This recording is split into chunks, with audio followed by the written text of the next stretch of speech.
It's official, isn't it? Well, welcome to Be Healthy, and with emphasis on being healthy in college with Gwen. Gwen, how did you want to start? Well, I had this plan. I was going to do this huge PowerPoint, and then I thought, you know what? I'm just going to go off of a few notes. I want this to be pretty conversational. I want you guys to give me your input as I go along. Ask any questions that you want. I have a few videos up. I'm not sure if Casey told you to watch them or not. Did you tell them, or do we want I told them to watch 1 through 4. I don't know if, and then I figured we could watch 5 and 6. I think 5 and 6 are the funnest videos. So let's watch 5 and 6 at the end. I'm thinking that a lot of my presentation is based off of the videos, but maybe after I give a presentation later tonight, in your free time, you can, go back and watch them if you please. But yeah, I mean, I'm just gonna kind of talk about some things I wish I would have known in college or going into college when it comes to food and eating healthy. I think it's so awesome that you guys all seem pretty active. I was the same way, but something that I think does get kind of thrown to the back burner is nutrition and what you put into your body. I know, everyone tells you eat healthy, eat this, don't eat that. But it's really, there's a lot of gray area, I think, and there's a lot of pressure, especially on women, what we're supposed to eat and calories and all of that. So I really wanted to give you guys some tips and tricks on what to pay attention to and be mindful of as you're making that transition into college, even though you guys have a year or so. It's really important to keep in mind. So anyway, I just went on a rant there, but a little bit about me. I know most of you met me on Monday for a minute, but I was in your shoes 8 years ago. I participated in the program, and it was one of the best experiences of my life. I will say that forever.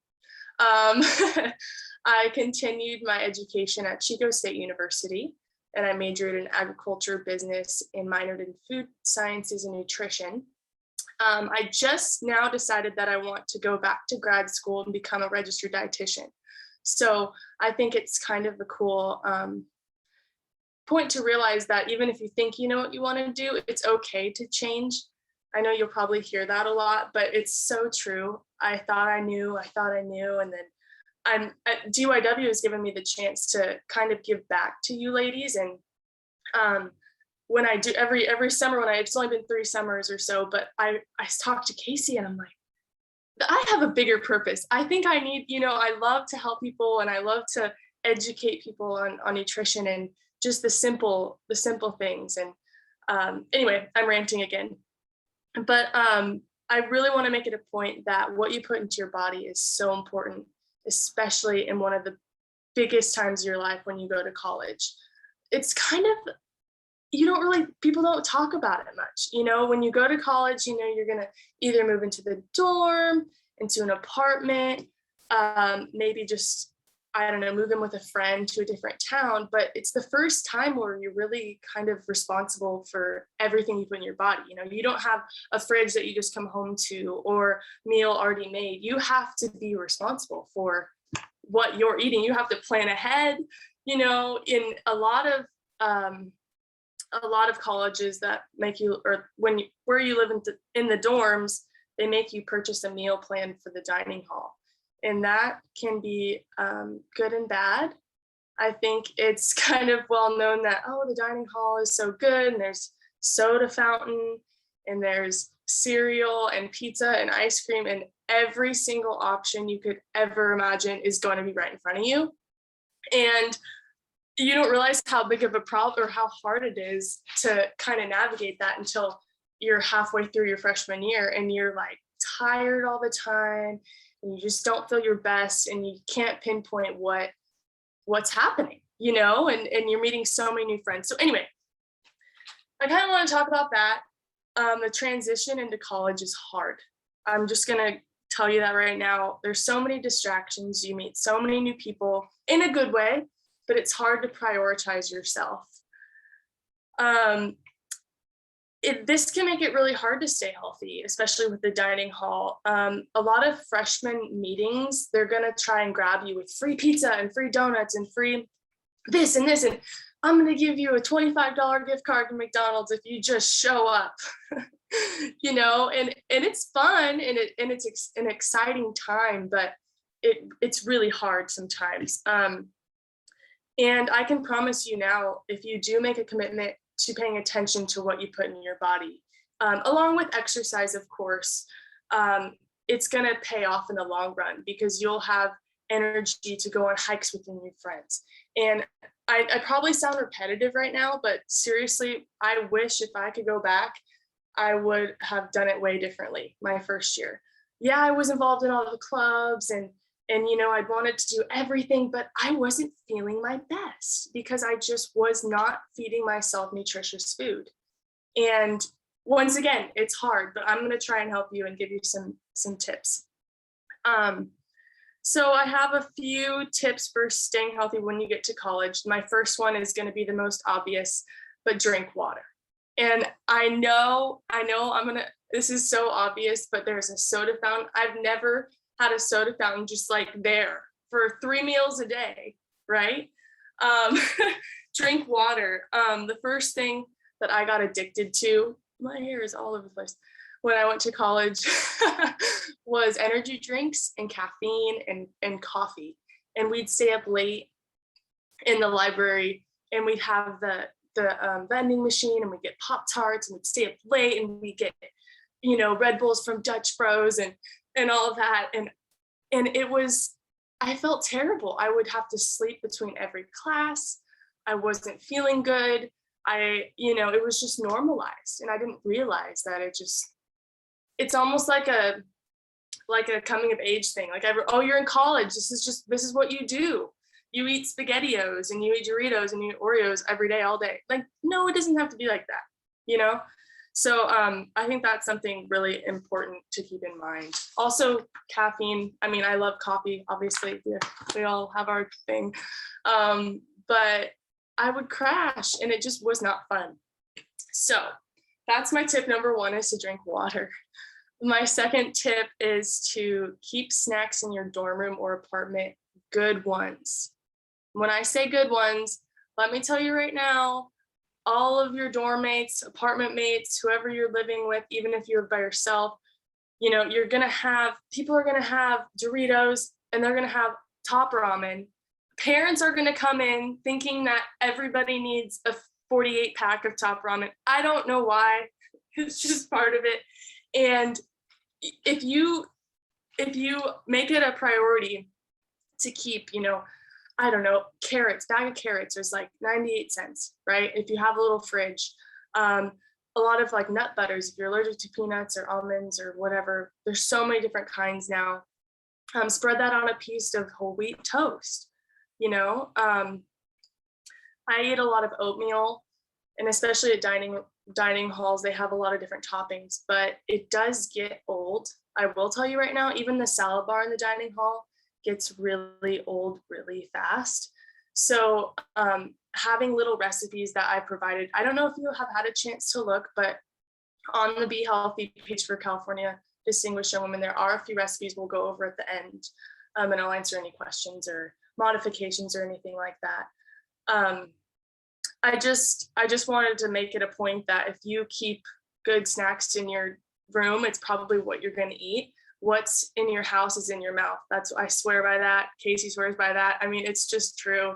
And obviously none of us are perfect. I'm not here to tell you to never eat Doritos or Oreos, but it's like you're in charge of what you put into your body, and the result will definitely show.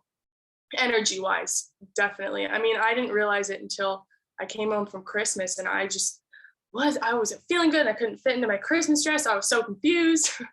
And I was like, wow, I think I should make a change, and pay a little bit more attention. So, and I think too, when you're in high school and it's so involved in all these sports and these extracurricular activities, you forget that what you put in your body is really going to make a difference, especially when you stop playing sports when you get to college. It's huge. And stop dancing, stop swimming, whatever your sport is or extracurricular. It's a kind of a huge wake-up call, and it happens to a lot of us. So I'm going to try and help you prevent that, because it's not worth it. But So I have some budget snack ideas just in case, there's a lot of preconceived notions that eating healthy is really expensive. Like I said, a bag of baby carrots is like ranges from like 98 cents to like $1.29.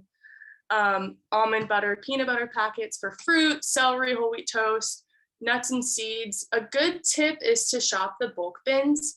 I really like to shop bulk bins at most grocery store. And with COVID, I think I think they're opening back up. I don't know in California or not, but it's nice because you can shop for as little or as much as you need. And they're usually pretty fresh too, because they always have to refill them. So yeah, like pumpkin seeds, sunflower seeds, nuts.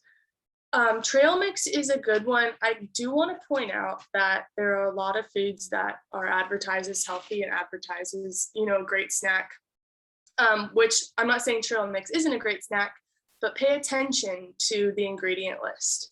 A lot of the time, they'll have all this stuff that you don't know what's in there. A ton of sodium, a ton of sugar, and a ton of candy and all that. So just be mindful. I usually go for the raw seeds or the low sodium nuts and seeds. It's just a better choice. And I like to bring them when I go hiking or anything like that.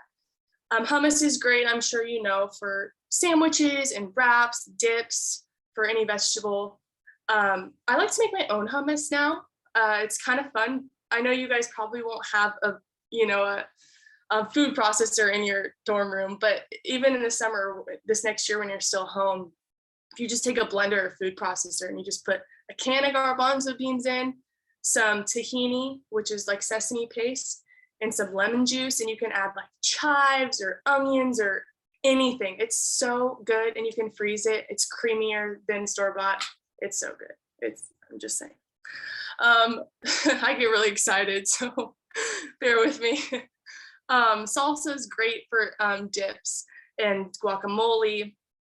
Applesauce packets. I remember Casey came up with this one. She was in college, and you would. I always used to buy like baby food applesauce, but like, because when you're on the go, Cal State Long Beach campus is 323 acres, and I had one class at the bottom of campus, and 5 minutes later I had to be at the top, so I'd just be running around with my little applesauce packet and like weird baby food. But the go-go squeeze, but it just look, you're not the only one. No, baby food tends to be healthier because they don't put all that processed stuff exactly for babies, but somehow when you're an adult, you get to have all that processed stuff because it's fine. No. So yeah, that was my go squeeze enthusiast. Heck yes, Tristan. That's how I got through college. And what are they? Don't they go on sale for like 10 for 10 or something? Yeah, they have crazy sales where you get like 10 for $10 or stuff like that. They're really easy. Now Costco sells like 3 huge things of applesauce for $7, and I buy usually like 4 at a time. I love applesauce. I also use it to cook instead of eggs. But very easy snack. Yeah. Applesauce is underrated. I think we were just talking about applesauce is pretty underrated. I mean, it's awesome. Obviously, if you have the opportunity, go for, I preach this, go for food in its whole form. So eat an apple. But when you're in a pinch, I mean, if you keep those in hand, or oatmeal packets or whatever that don't have a lot of sugar.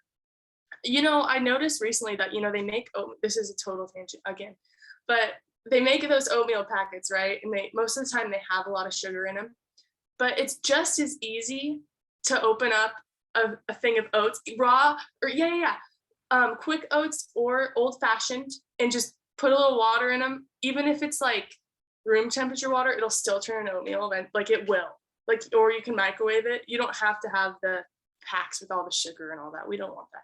And add fruit and berries and nuts and seeds. And if you wanted a little sweet, put a little bit of 100% maple syrup or anything like that. Okay, continuing on my list. Dried fruit is good. Sweet potatoes, one of, I know Casey and I's favorites. We have fun recipes at the end. Always opt for whole grain breads, English muffins, pitas. This is really easy to just slap some hummus on there, put some, bell peppers, mushrooms, lettuce, tomato, whatever you want, veggie burger, patty, whatever you want, and just make this wonderful lunch. I know when I started doing this, when I was in college, people would look at me, I'd bring it into the dining hall, And I'd go to the salad bar, I'd get the toppings I want, and I'd bring my bread or whatever, or I don't know, and I would make my own, and they'd look at me like, I want that. Like, what are you making? Anyway, what is this called? Oh, Dave's Killer. Somebody said something about Dave's. Yes, Dave's Killer Bread is fantastic. Sorry. This is all distracting. I love it. I love all the little comments. I also put down Lara bars or minimally processed snack bars. I know we live in a culture where it's just normal to have snack foods that say like 100-calorie, like Oreo pack or Goldfish pack or whatever, but try it. It doesn't, I know it's hard not to pay attention to the number on the bag, but you're gonna get the most adequate nutrition if you eat the food from its whole form and you don't pay attention to calories, right? So anything that comes from the ground, or eat an apple, or Casey, do you have something to say? Yeah, I was gonna say, like, those 100-calorie packs, like, they're everywhere. They're great, except for the fact that, like, what does a bag of Oreos do for you? Oreos happen to be my bedtime snack. I have like 4 for dessert. They're my favorite, the mint ones. But like, if you're thinking about it, if you're in college and you've got like, okay, I've got history and then English, and then I got to run off to my club, like, what is that bag of Oreos going to do for you to help you last through that day? Right? Like, oh, you feel good when you're eating it because you're like, oh, this is nothing. Like, I can do this, but like, it's not actually helping you do anything that you want to do in that day. It's just a fun treat. I save those for dessert. Like, when I'm dying for a sweet treat, right? Like, not to get me through my day. Yes. And great point. And also another thing, I don't know about all of you, but I'm definitely a volume eater. I love to eat. Like, I live for it. I always joke with my family, like, I don't eat to live, I live to eat, and in a good way. And I make sure what I eat, Casey and I, people make fun of us because we have these bowls, like IKEA salad bowls, and that's our dinner. Like, we put, it's greens. I always say have a green and a bean and a grain, if you can, whatever you can do there with allergies and stuff. And then we'll make, we'll put avocado on there, and we'll throw, oh my gosh, it's so much fun. Anyway, so yeah. Another thing is too, with snack foods, it doesn't have to be a snack food. Like we just talked about the 100-calorie pack. It can be half of a sandwich that you have left over from last night. Like, we live in this era or whatever where you have to have a snack. It's like, eat when you're hungry, eat mindfully. I forget who mentioned that. I forget who said that they make it a point to eat mindfully. And that's so important too. And I think when we're on the go a lot, especially when we have this class to be at, this club meeting to be at, we just grab something and go, and we're not even thinking about what we're eating. We're all guilty of this. I'm guilty of this. Katie's guilty of this. It's easy to just eat whatever you find. And it's so important to sit down and pay attention to your body and eat intuitively, to make sure that you're really getting the nutrients that your body needs too. Could I add on to that? Actually, I think what's helped me, like, going like on the go and you want to reach for something easy, is like pre-chop your vegetables and pre-chop your fruit and put it in the fridge, and you'll be more likely to reach for that because it's simpler. Yes. Preach it, girl. Yes, 100%. I still struggle with this. Every Sunday I try and make it a point to cut up all my vegetables and and I put them in pretty mason jars, so I can just throw them on top of salads, because a salad is much more fun to eat if you already have everything chopped, right? So you have a great point there. And it's already, it's already portioned, it's already, and I barely talk about portions, because when I eat, it's usually a pretty big portion, but it's fruits and vegetables most of the time. That's another tip that I wanted to point out. When you're hungry, I preach this seriously, of the first thing you should eat is just vegetables. Eat a ton of vegetables and then eat whatever else you're going to eat, because you're going to get the most nutrition and the least amount of calories, and you're going to feel better. You can still eat whatever you want, but eat the vegetables and the fruits first, because you'll just feel way better. It's worked for me. It doesn't work for everyone, but I know when it comes to having optimal energy levels, especially at a time when you're in college and you're stressed. Not necessarily stressed, but you're in a life-changing time, you know, when you're meeting new people and you want to be energetic and have all the energy, you want to make sure you're taking care of your insides, right? So anyway, this does not have to be hard. I recommend finding staples that you really enjoy and sticking to them. I obviously don't live in the dorms anymore, but when I did, I would keep like canned veggies and beans that I really enjoyed. And I would bring them into the dining hall just because the salad, like I said, the salad bar gets really boring and nobody wants salads every day if they're boring. So I would bring like canned vegetables, canned beans, just different things that I would switch it up a little bit. I would make my own dressings because the dressings got so boring. Also, like if you keep oats and almond milk, you know, like every week, maybe go get some snack vegetables or fruits and just always have them on hand and eat them when you're hungry. That's like the biggest tip I can tell you. Once again, if it's in your house, it's in your mouth. Okay. So ultimately, you're in charge of the choices you make every day and what you put into your body. Even when you're out with friends, I know it can get really hard because when you make all these new friends, they all want to go out to eat and they all want to go to get ice cream, which is great. You know, it's fun. It's a new time in your life, but it gets really overwhelming. And it really gets to you, especially when, so like, I don't know if you guys have learned much about like your gut microbiome. I won't get too nerdy into this, but you know, they say it's like your second brain, right? So if you're not feeding all your gut cells, right, it's clear that like your dopamine, all of that, like everything that makes you happy and everything, starts in your gut. So if you're not feeding yourself, you don't have all that energy and you won't be as like happy and peppy as you normally are, right? And also people say you're going to be really busy in college, which you might be, but what I found was when you can make your own schedule, you're going to have 4 or 5 hour gaps in the middle of the day, and you're not going to really, I mean, I would eat, I would, you know, and if I wasn't eating, I was sleeping, and it just didn't feel right. So I think having a routine and sticking to that is really important too, especially when it comes to food. I just went on another crazy rant, but that's okay. But anyway, about choices, you ultimately have the power of what you put in your mouth, whether that be, you know, salad or fried chicken or white or whole wheat bread or water or soda. You have that choice. So nobody's going to sit there and tell you what to eat, and nobody should tell you what to eat, you know? And if they do make comments, because I think that the social pressure is super prominent, like, you know, people are going to ask you like, what are you eating, or why are you doing that? You know, the biggest thing that I think, Casey can speak to you guys too on this, is you have to just be like, this is what works for me, you know, like, this is what I'm doing. I'm feeling my best. Yeah.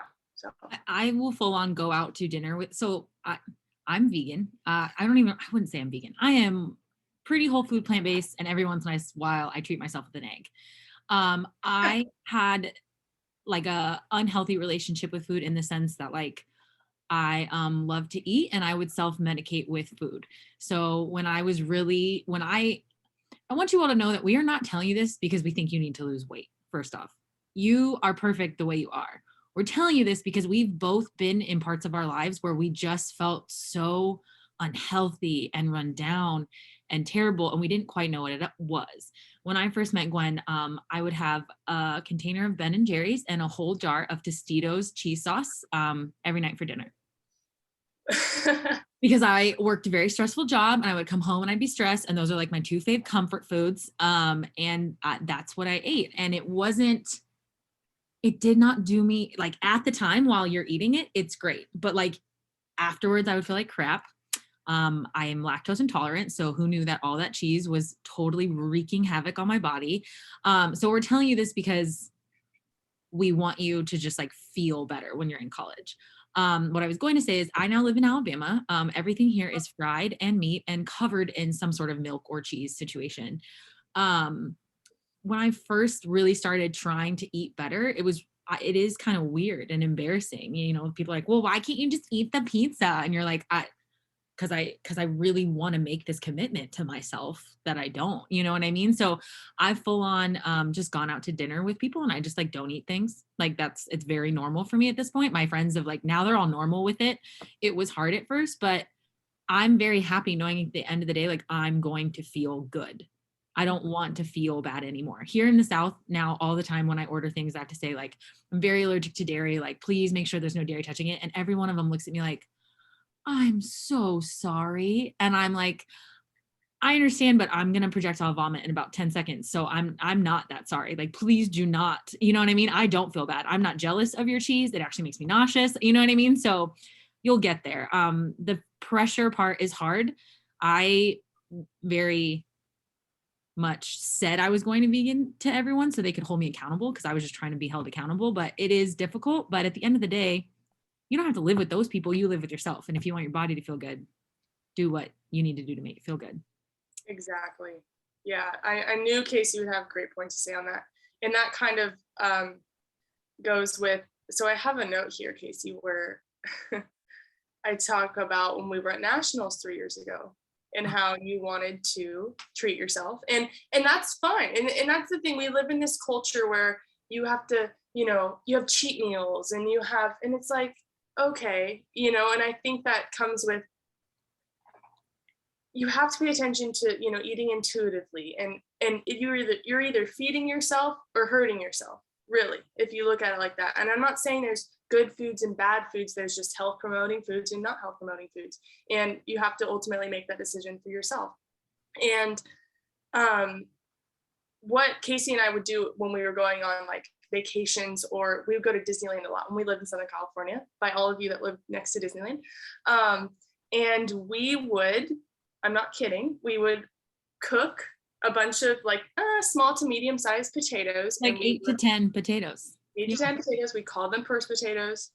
Should keep them in we your would purse. put them in our purse. And potatoes are fun because they're a starch, right? But they're a complex carbohydrate. So sweet potatoes are a little bit healthier than regular potatoes. They just have more nutrients and antioxidants and all of that. But they would keep us full. And we would pull them out when everybody else was eating churros and stuff at Disneyland. And we were hungry and we felt good.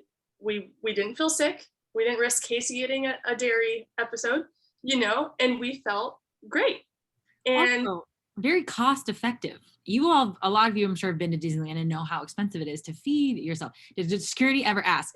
All the time. They would be like, so glad. What? And I would be like, and I'd open it and I'd be like, it's a potato. And they'd be like, okay. I think by like, I don't know, maybe we used to go every week a lot. So I think by like 5th or 6th week in, they were like, those are the weird potato girls, like let them in. But because we had them wrapped.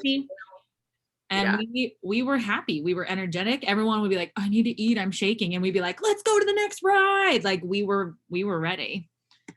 Yes. So yeah, they thought it was, nobody really cared. I mean, to be honest, and that's another thing too, adding on to the social stigma and everything, most of the time, these people don't really care. And what I've noticed too, and I think Casey have, once they start seeing you succeed in your health journey and they notice that, oh, you enjoy eating this way, and they start asking questions, and they're like, oh, so how do you do this? How do you do this? It's like, oh no, I just do this. And you just act like it's normal. And they're like, oh, and they start, oh, well, look, I can do this too. It's like, yeah, and you'll feel great. Just eat the food that's good, So I just think that's, it's an important point to make, that you're the one that has to deal with yourself at the end of the day. So don't, just do what's best for you. Where she started was 3 years ago at nationals. I wanted to treat myself. We came to the South and I was like, I'm going to eat this fried shrimp and I stayed away from everything dairy, but I just hadn't eaten meat in a few years. And so or fried food really, one day of eating some fried seafood and I puked all night. It was great. Anyway, so that leads into the next point, is to plan ahead. I think the point of like cutting up your vegetables, and you don't have to have a strict meal plan. Just stick to your staples, make a few sauces, make a starch, make pan of vegetables or whatever, switch it up through the seasons, every week. I never really get sick of the same thing, to be honest. I mean, I'll do like a bean and a rice and then a vegetable, and then like I'll add a ton of greens. Always add greens. They don't even really taste like anything. I mean, pick a green you like. Spinach, I think, has a really mild flavor. Or it just adds so much fiber and so many nutrients. They're so good for you. So I mean, if you want to blend them in a smoothie, and there's no wrong way of doing anything.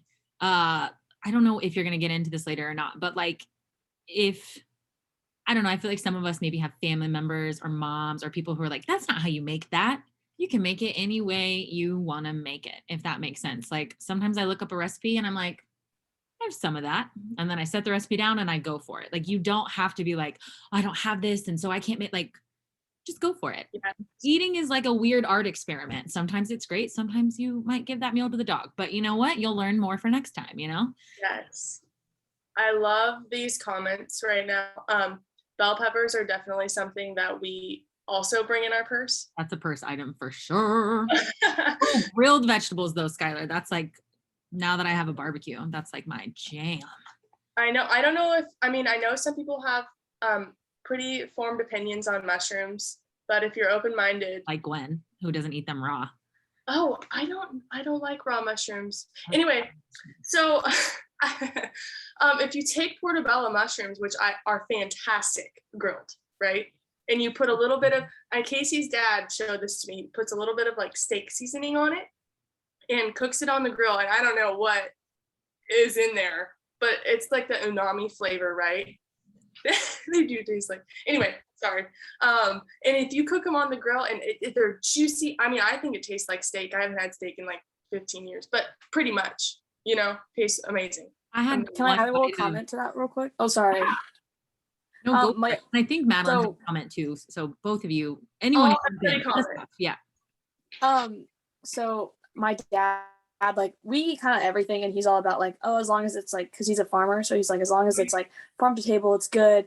Eating seasonal is like kind of the diet that we're on in this house, and we eat like whatever meat. We're not like, no one's allergic to dairy or whatever, but he started making these like portobello mushroom burgers, and I know he's a very creative cook, but he puts them in some kind of like, it's like soy sauce, and like I think he just did it one day, and it's like the best thing ever. And now we have it like weekly, and it makes me feel so much better than eating a burger, but it's like, it tastes so good. Like, it's so good. And it's like, it doesn't have to be a real burger, but it's great. Yeah. I'll say this. So my boyfriend's a race car mechanic, which is a cool job, but that's not the point of that. In the industry he's in, it's very like macho man, right? And so when some of his workmates found out that Gwen and I were vegan, they were like, oh my God, that like, and throwing all this fit about it. And they had asked John, like, oh, does she make you eat vegan? And he's like, honestly, I just feel way better when I eat what they're eating. And it's not even that it's like vegan, but they're always out to eat a lot in the like race car mechanic field. Pretty much every meal they eat is either catered or they go out to eat it.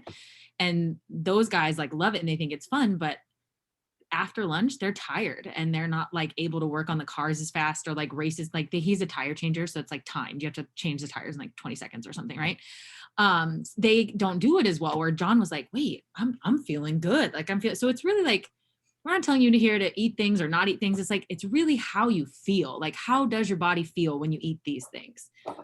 That's my like biggest thing. This year on my birthday, my dad was I'm vegan. My dad thinks it's silly.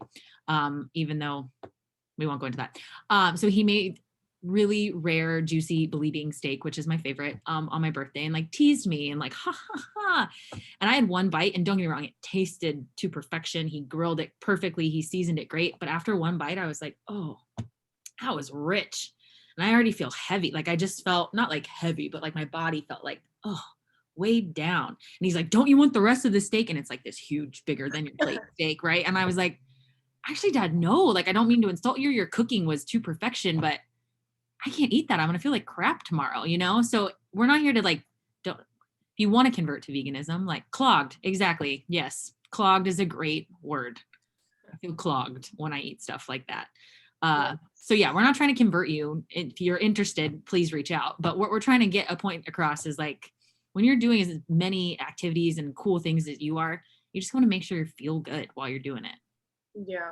And I think too, a lot of it, I know we've kind of went on a vegan tangent there, but it's not even that, like Casey said, it's more like we're we've been thrown all this processed food in our face, you know, and like, oh, it's a 100-calorie pack or da da da da da. It's like, no, how much nutrition is in that, you know? And we forget that just like an apple off the tree or like eating seasonally, like Sophia mentioned, like is so important, you know, and knowing what you're eating and putting into your body. And that's where I think my passion started. You know, I grew up on a small farm and majored in agriculture, and that's where I learned like, hey, this is really important because a lot of people don't know where their food comes from and what they're eating, you know.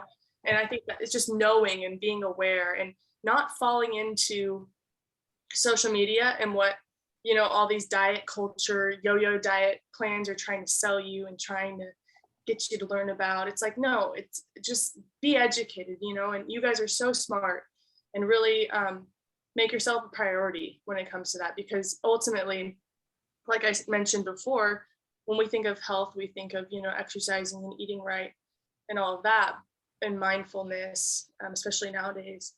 But nutrition itself, I mean, it's come to the point where you have to do your own research and you have to educate yourself, because there's so much money in the snack industry, in the supplement industry, you know, and you have to keep that in mind when you think about what you're going to feed yourself. Anyway, okay, so I kind of want, I'm kind of getting towards the end of this, so we can, what's up, Casey? I think Madeline has a question or comment.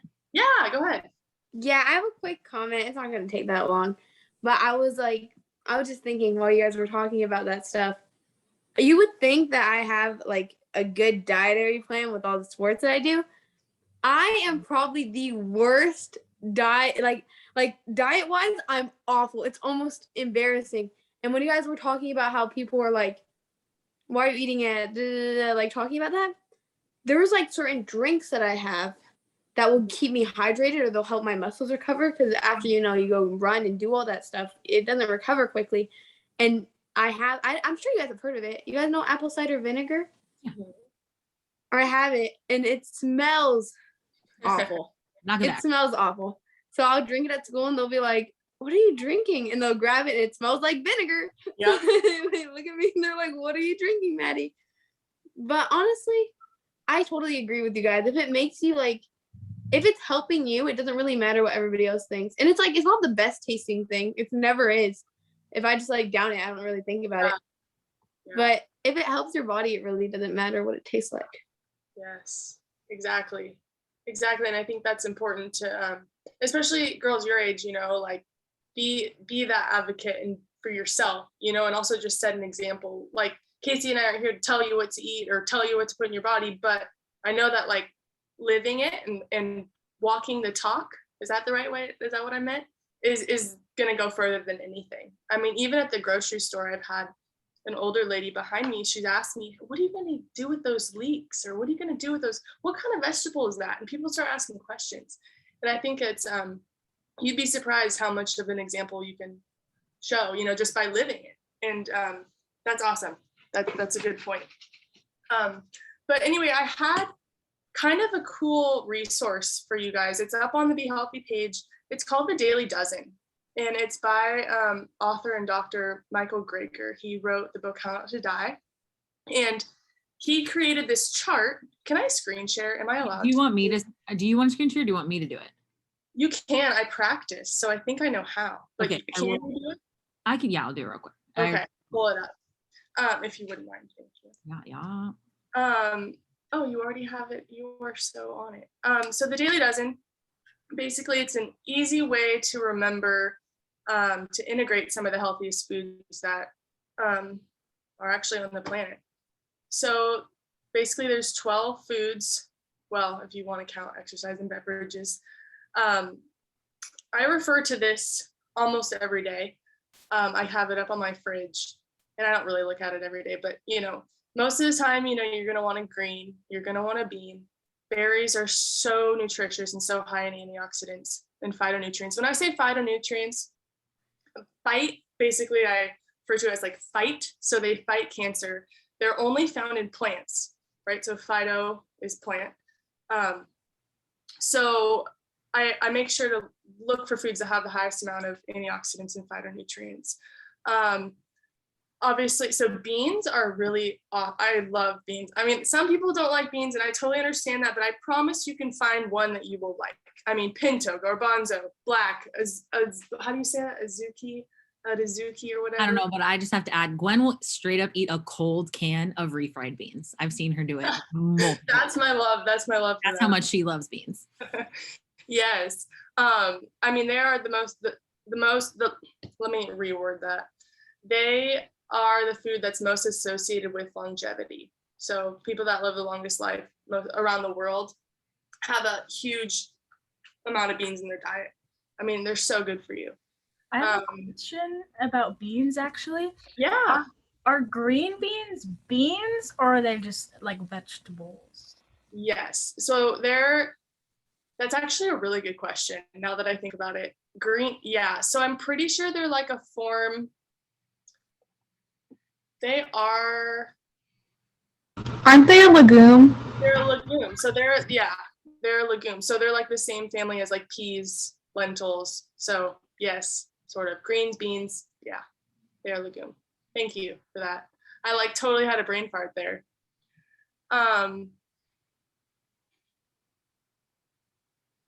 Sorry, I had to read that. Canned green beans were my favorite thing to eat when I was a kid. They're and so now good. pickled green beans. Ooh. Tasty. Sophia, do you have a question? Yeah, I have two questions actually. So my first one is just like tips for volume eating, because like I really like salad, but like sometimes I get bored, or sometimes I don't have the stuff to make a good salad. So like what else would you suggest? Like in a salad, or do you want just like, or just like other forms of volume eating for you? Like what works for you? Okay, good question. Thank you for asking.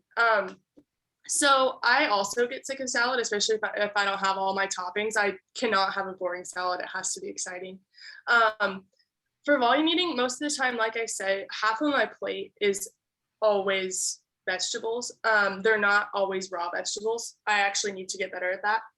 So what I'll do is ahead of time, I'll make like whatever vegetables you like, right? Like I'll do Brussels sprouts, zucchini and cauliflower, and like yellow crookneck squash. I'll do like a pan of that, and I'll keep it in the fridge. And what I'll do is half my plate is cooked or steamed or air fried, however you like, vegetables, and the other half will be a starch. So it will be a sweet potato or a regular potato. I'll do quinoa. Sometimes I'll do like brown rice, white rice, some kind of starch, right? Or bean. And then I'll do like, I make this cashew sour cream that Casey and her boyfriend love. It's so good. We'll do a little bit of that, and it'll be kind of like a little bit of a taco feel. And then I'll do like a little bit of salsa. You can make it like that sort of type, or you can do like a marinara sauce, and it'll taste like almost like a pasta. I mean, the options are endless.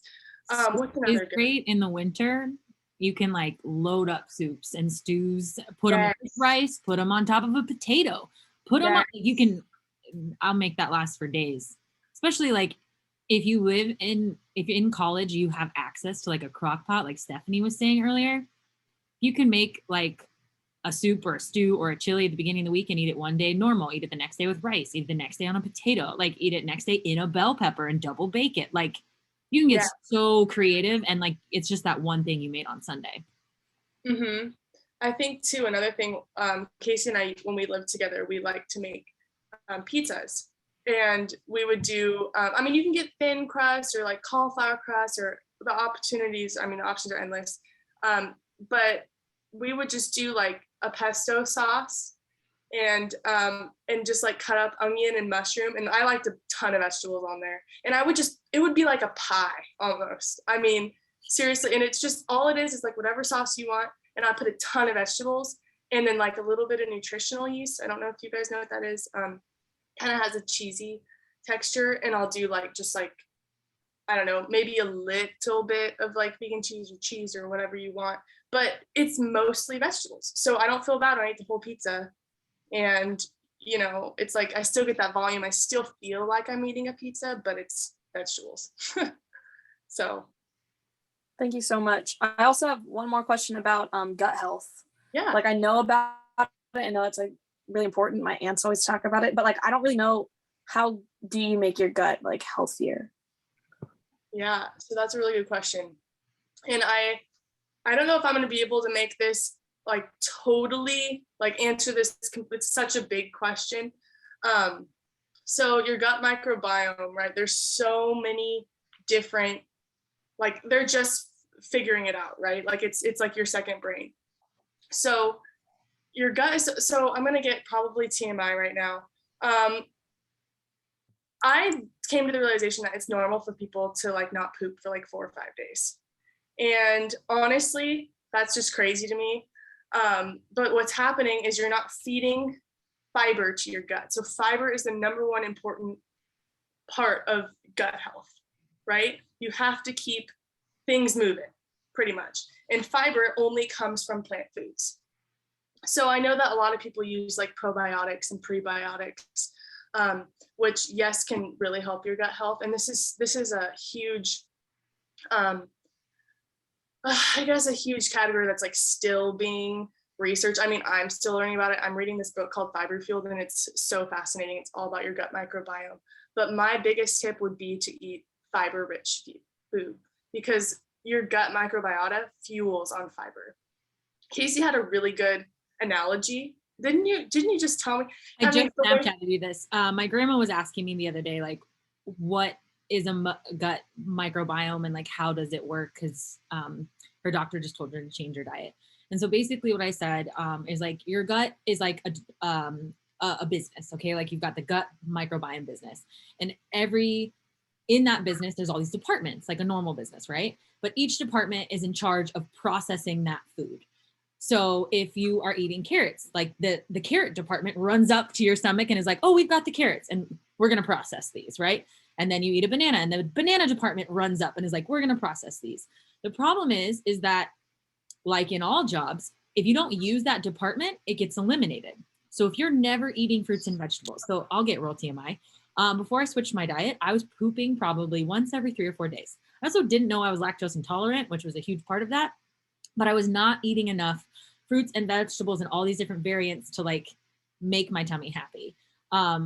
So the departments like just got lost, right? And so that's when there's like trouble in your gut biome.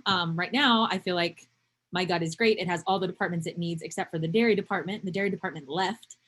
So that's why I throw up so quickly when milk enters my system. The milk department doesn't exist. They've been cut from the gut biome business, right? And so that's why my body rejects it. My grandma doesn't believe in anything medical, so that's how I explained it to her, if that like kind of makes sense. So thank you, Casey. I think another part, like I said, I'm not a professional. I'm still learning just like you guys every day. I think too that another huge part of gut health is diversity, right? Especially like in plant foods. I mean, don't get me wrong, I'll eat the same thing every day for like a week, but making sure you eat a diverse amount of fruits and vegetables, which I know can be hard in college and like when you're on the go and stuff, but switching it up, it's been proven that like your gut microbiome, like Casey said, there's different departments and they all need to be active. They all got to be active. You got to get them all. I'm going to answer a few questions. Yep. So Tristan, I think that's how you say your name. Fiber is not just found in the skins of fruit. It's higher. Like if you eat like the skin of an apple, like they say, eat the skin because it's healthy for you. Also, most of the nutrients in an apple and also like an avocado, you know how like the outside of an avocado, when you take the skin off, is the darkest? That's because the most nutrients are right there. So that's why they say you should peel the avocado skin off, because that's right where you're going to get the most amount of nutrients. Same with like apples. But no, fibers in all parts of the fruit, it's just the highest most of the time in the skin. And yes, leaky gut is something that's a crazy, you all are so awesome. I love talking about this. Can you tell? But leaky gut is also something that like is a whole nother subject. But I'll talk about a little bit about bloating. I know some people say they're sensitive to beans and I can't eat beans, which is true. We all have different gut microbiomes, and a lot of the time we need to heal it, right? So some people say that they can't digest beans or they're, so upset. Most of the time it's because they haven't included enough of them in their diet over time. That department got eliminated. You need to rehire that department back in order to make your business function again. And there's ways to make it easier. If you feel like you're eating a ton of vegetables and you're feeling like bloated or something's wrong, I recommend to cook your vegetables because it kind of lowers the fiber content. Because it's a lot for your gut. If your gut's not used to it, it's used to all like processed junk and a lot of super like fatty, and there's a lot of different things, a lot of different opinions you'll hear out there. But I know that like most of the time, if you're gonna stay away from like processed food, like eat food, whole food, that's like gonna be the best for you. So anyway, thank you for all those wonderful questions. But yeah, so this is the Daily Dozen. I think I touched a lot on that. Flaxseed is great. Just a tip to, I know that like Casey and I use a lot of flax in our baking. When you mix it with water, it replaces an egg.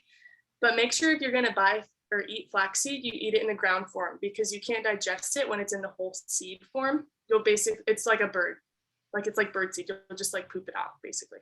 So make sure it's ground flax. Cruciferous vegetables, anything from like bok choy, broccoli, cauliflower, collard greens, Brussels sprouts, did I already say that? Cruciferous vegetables have sulforaphane in them. So they're a super good compound to eat because they protect you against cancer and they're just like fantastic. My favorite kind of vegetable. Anyway, so that's the Daily Dozen.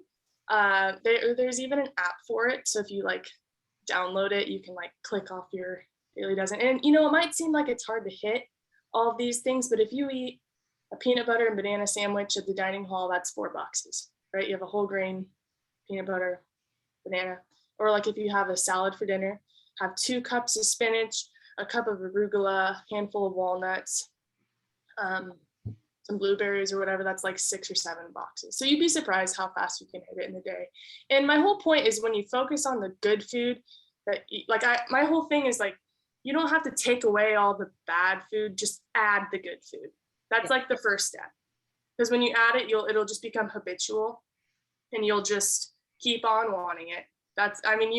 Your taste buds will change if you don't think you like a vegetable. Promise, prepare it in a different way and you might, especially like the preconceived, maybe your mom or dad or grandma or aunt or uncle like cooked Brussels sprouts once and they were terrible and you hate them to this day.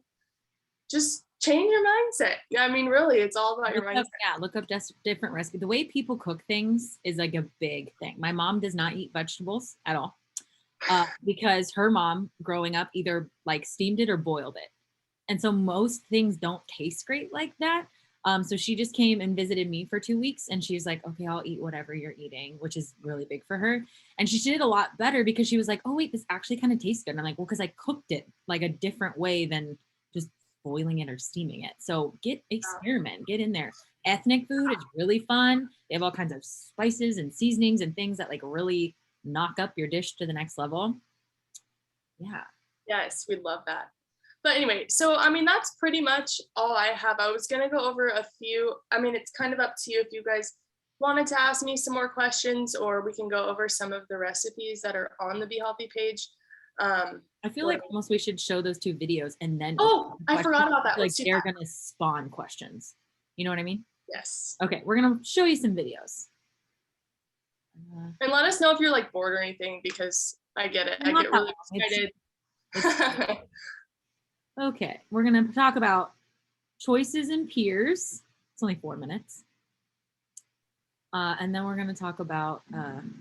Now, with being in a new environment, there comes a lot of exciting adventures, but there's also a lot of challenges that tend to pop up. When we asked a group of girls your age that are going through the program, what advice would they give their 13-year-old self? Most of the girls said to not care what others think. I think this is really important to keep in mind when embarking on these new journeys, because sometimes things pop up that you wouldn't even expect. For example, the peer pressure you might face while in college. I know that when you're choosing to be healthy and choosing to do what's best for you, it's common for people to start asking questions and not understanding why you're making these choices and why you're not having the 3rd or 4th slice of pizza when they are. And this is really hard to deal with sometimes. A perfect example of this is actually Casey, because she has gone through this journey herself, and it's not easy, but I watch her every day deal with these sorts of situations and deal with her peers asking her questions. And watching her overcome this has been phenomenal to watch. So, Casey is here to talk a little bit about her story and some advice for you. Hi, everyone. So when I first started trying to be more healthy, it was a really interesting process in terms of how I thought about food and my diet and like how it would fit into my daily life. And I think a lot of that kind of thinking around it and the anxiety that surrounds it is from peer pressure that kind of surrounds eating healthy. For one, when you first start trying to eat healthier or like people in your life are eating healthier, I've always noticed that people just really want to reward you for doing a good job, or they think that one bite of whatever they want you to try will be okay. My personal problem is that I'm not a one bite kind of a person. I always want the whole cake or the whole carton of ice cream, or the whole hamburger. Me too. So that doesn't really work. And so I didn't really know how to deal with that. Like, how do you say no to people when they're just like being so insistent and offering you nice things, but you don't want to ruin your diet? And then another thing that's hard when you first start trying to be healthier is when I grew up and was in school, being healthy was not the cool thing to do. And what I mean by that is when we go places and we do things, we bring our own food. And that's not necessarily that cool, But I didn't want to experience the FOMO of not being able to go out with my friends and eat dinner at those places, or when we all would go to Disneyland and we would want to eat out, like I would bring my own food. And at first people would be like, why don't you just eat here? Why isn't it, like something that you can do? But I really needed a way to tell everyone and tell myself that I needed to make healthy choices. And that's why I personally decided to go vegan. Well, that and a lot of other reasons. But for me, it was an easy way for me to tell everyone that, nope, I couldn't have that because that wasn't in my diet. And that was something that was really important to me, because at the end of the day, one more bite of ice cream isn't going to make you feel better, but being healthy will make you feel better. And that's something I want. And so it held me accountable because all my friends knew. So they knew that they had to support me in that. I couldn't be eating all these like cheeseburgers and cakes in front of them if I really was being vegan, and they were holding me to that. But it also allowed me to have the justification of bringing my own food and not caring about it. And it was something that I really had to take a stance and be like, no, this is my diet.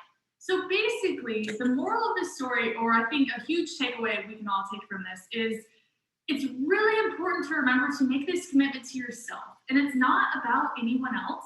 At the end of the day, you're the one that deals with yourself and the decisions you make. And I think Casey can probably agree with that. Be healthy. Okay. Let me check the chat one time. Is there anything happening here? Oh, I okay. just want to say, Someone had do to go. you guys need like a cooking show or something, or like a YouTube channel? Because I would watch it every single day. You would. I've been trying to get Gwen to make a YouTube channel where she just goes on about food and her recipes since the day I met her. We're still working on it. Thank you for saying that. No, actually, like I you watch should those do videos all the it. time. I highly mean, I watch like recommend. the healthy YouTubers like doing whatever, and I feel like when watching these on the online website or whatever, these are a lot more efficient than some of the girls on there, guys. So definitely make a YouTube channel because you have some recipes I like want to know about. Aww, I feel so validated. Gwen, do it. so nice. We're going to show you one more video. This is my favorite video, and I feel like it's something that's very relevant to life because you ladies are always going places and doing things. That can be hard when you're trying to be healthy. This is a funny video. We're very proud of it.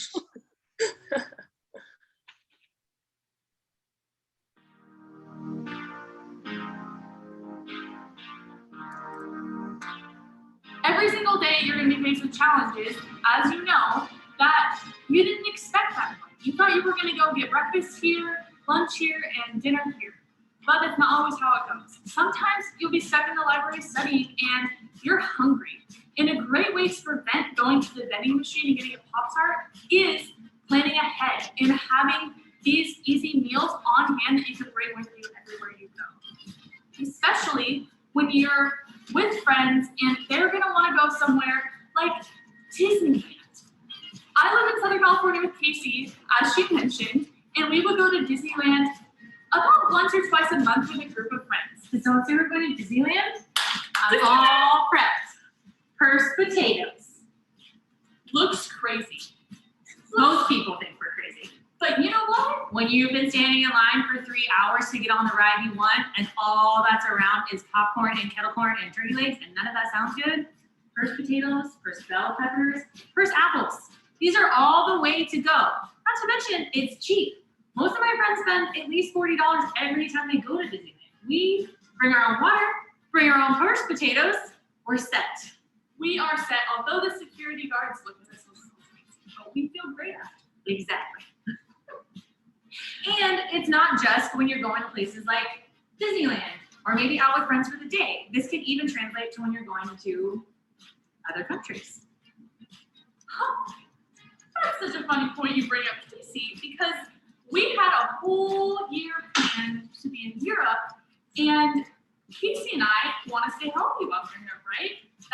We make that one of our priorities. And going into it, we knew, okay, we're not really going to know what ingredients we're going to have, but we're going to make the most of it. And we're going to do what makes us feel good. And we're also not going to spend a lot of money because we don't have much. And while Casey and I were traveling abroad in Europe, we were able to capture a few videos of us cooking in our small Airbnb really healthy meals that nourished our bodies every day. And it was relatively inexpensive. And in addition to those videos, we also want to share with you a pamphlet from my mentor, Timmery Hagenberger, the lady I met on the plane who's still in my life today, of travel tips to keep in mind while you're on the go.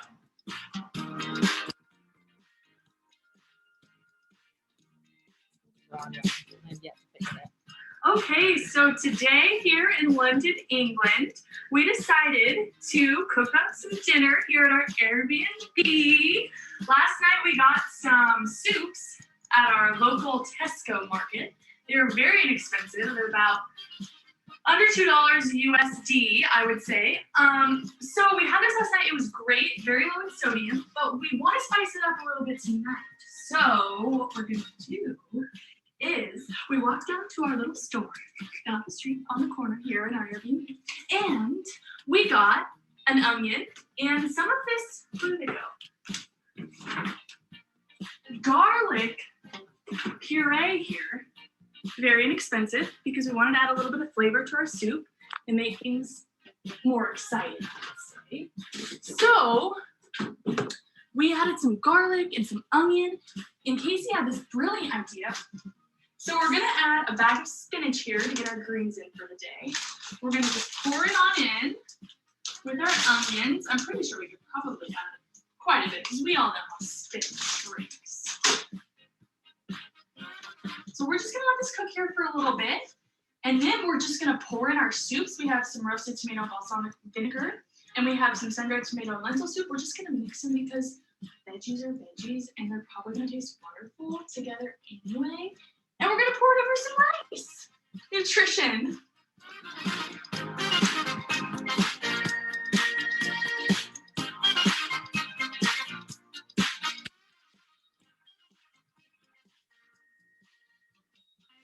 Gwen, what are we making today? So today we're making wraps for a little day trip to Limerick. I think that's how you say it, Ireland. We got some very good hummus. The hummus here isn't as oily as we were just discussing. It's really earthy tasting and tastes like it should, in our opinion. We spread some on this nice little sprouted wrap here. We have some sliced up onions. We have some bell peppers, cucumbers, black beans, spinach, and we're gonna add a little bit of tomato, maybe some falafel, and avocado. Yum. Wrap that up, and we're gonna take it to go for our adventure.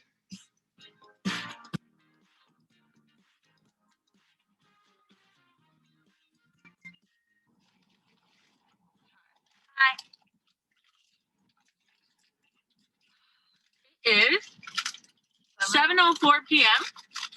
on Friday the 13th, 2020. We are in Limerick, Ireland. Woo! Now we're lit up. It's litty. Oh, we just went shopping at this grocery store. I'm starving. Here's a gluten-free white corn, lime, and salt chip. And over that. I'm eating a potato. I had potatoes earlier, but we're really trying to treat ourselves. We ate our wrap. We made We made a great lunch for ourselves. It was delicious. But Had that great was coffee. gone because we only packed a lunch because we didn't know we would be gone for dinner. And it's fine. Oh, totally fine. It's totally I'm fine. getting a little hungry. We're just Angry. we're doing all right though. It's been quite the roller coaster today. So yeah, there's this place across from us called the Hungry Lions. And it serves chicken, burgers, pizza, and coffee. And it's a bowling alley and a drive-through. They're doing a lot. What more could you get?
Okay.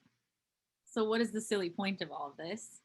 A couple things. One, just so you know, when Gwen and I went abroad to both London and Ireland, we were living cheaper per day than we were when we shared an apartment in Huntington Beach. So when you're thinking about traveling and you think to yourself like, oh, I can't afford it, you can. Just as a fun fact. Two, that video where we're in the car, I'll clue you in on some hints. We had been up since 4 o'clock in the morning. And because remember, boyfriend is a race car mechanic, his flight kept getting changed. So we thought we would be home after lunch. We were not home after lunch. And as you can see, I was getting very, very hangry, which is something that I do. But if you plan ahead, pack ahead, you can have these like good, yummy resources and not eat, I don't know, all kinds of other, like we were across from a place that sold, well, nothing that I could eat, but like pizza and all this stuff. And we were like, we really don't want that. We want something healthy. So just the importance of planning ahead.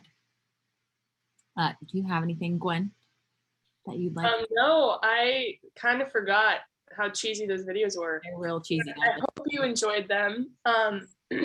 Excuse me. Yeah, it just kind of goes to show that you don't have to live up to like the social norm when it comes to food specifically. I think it's really, like I've said a million times already, you have to just know to prioritize yourself, and it doesn't have to be hard.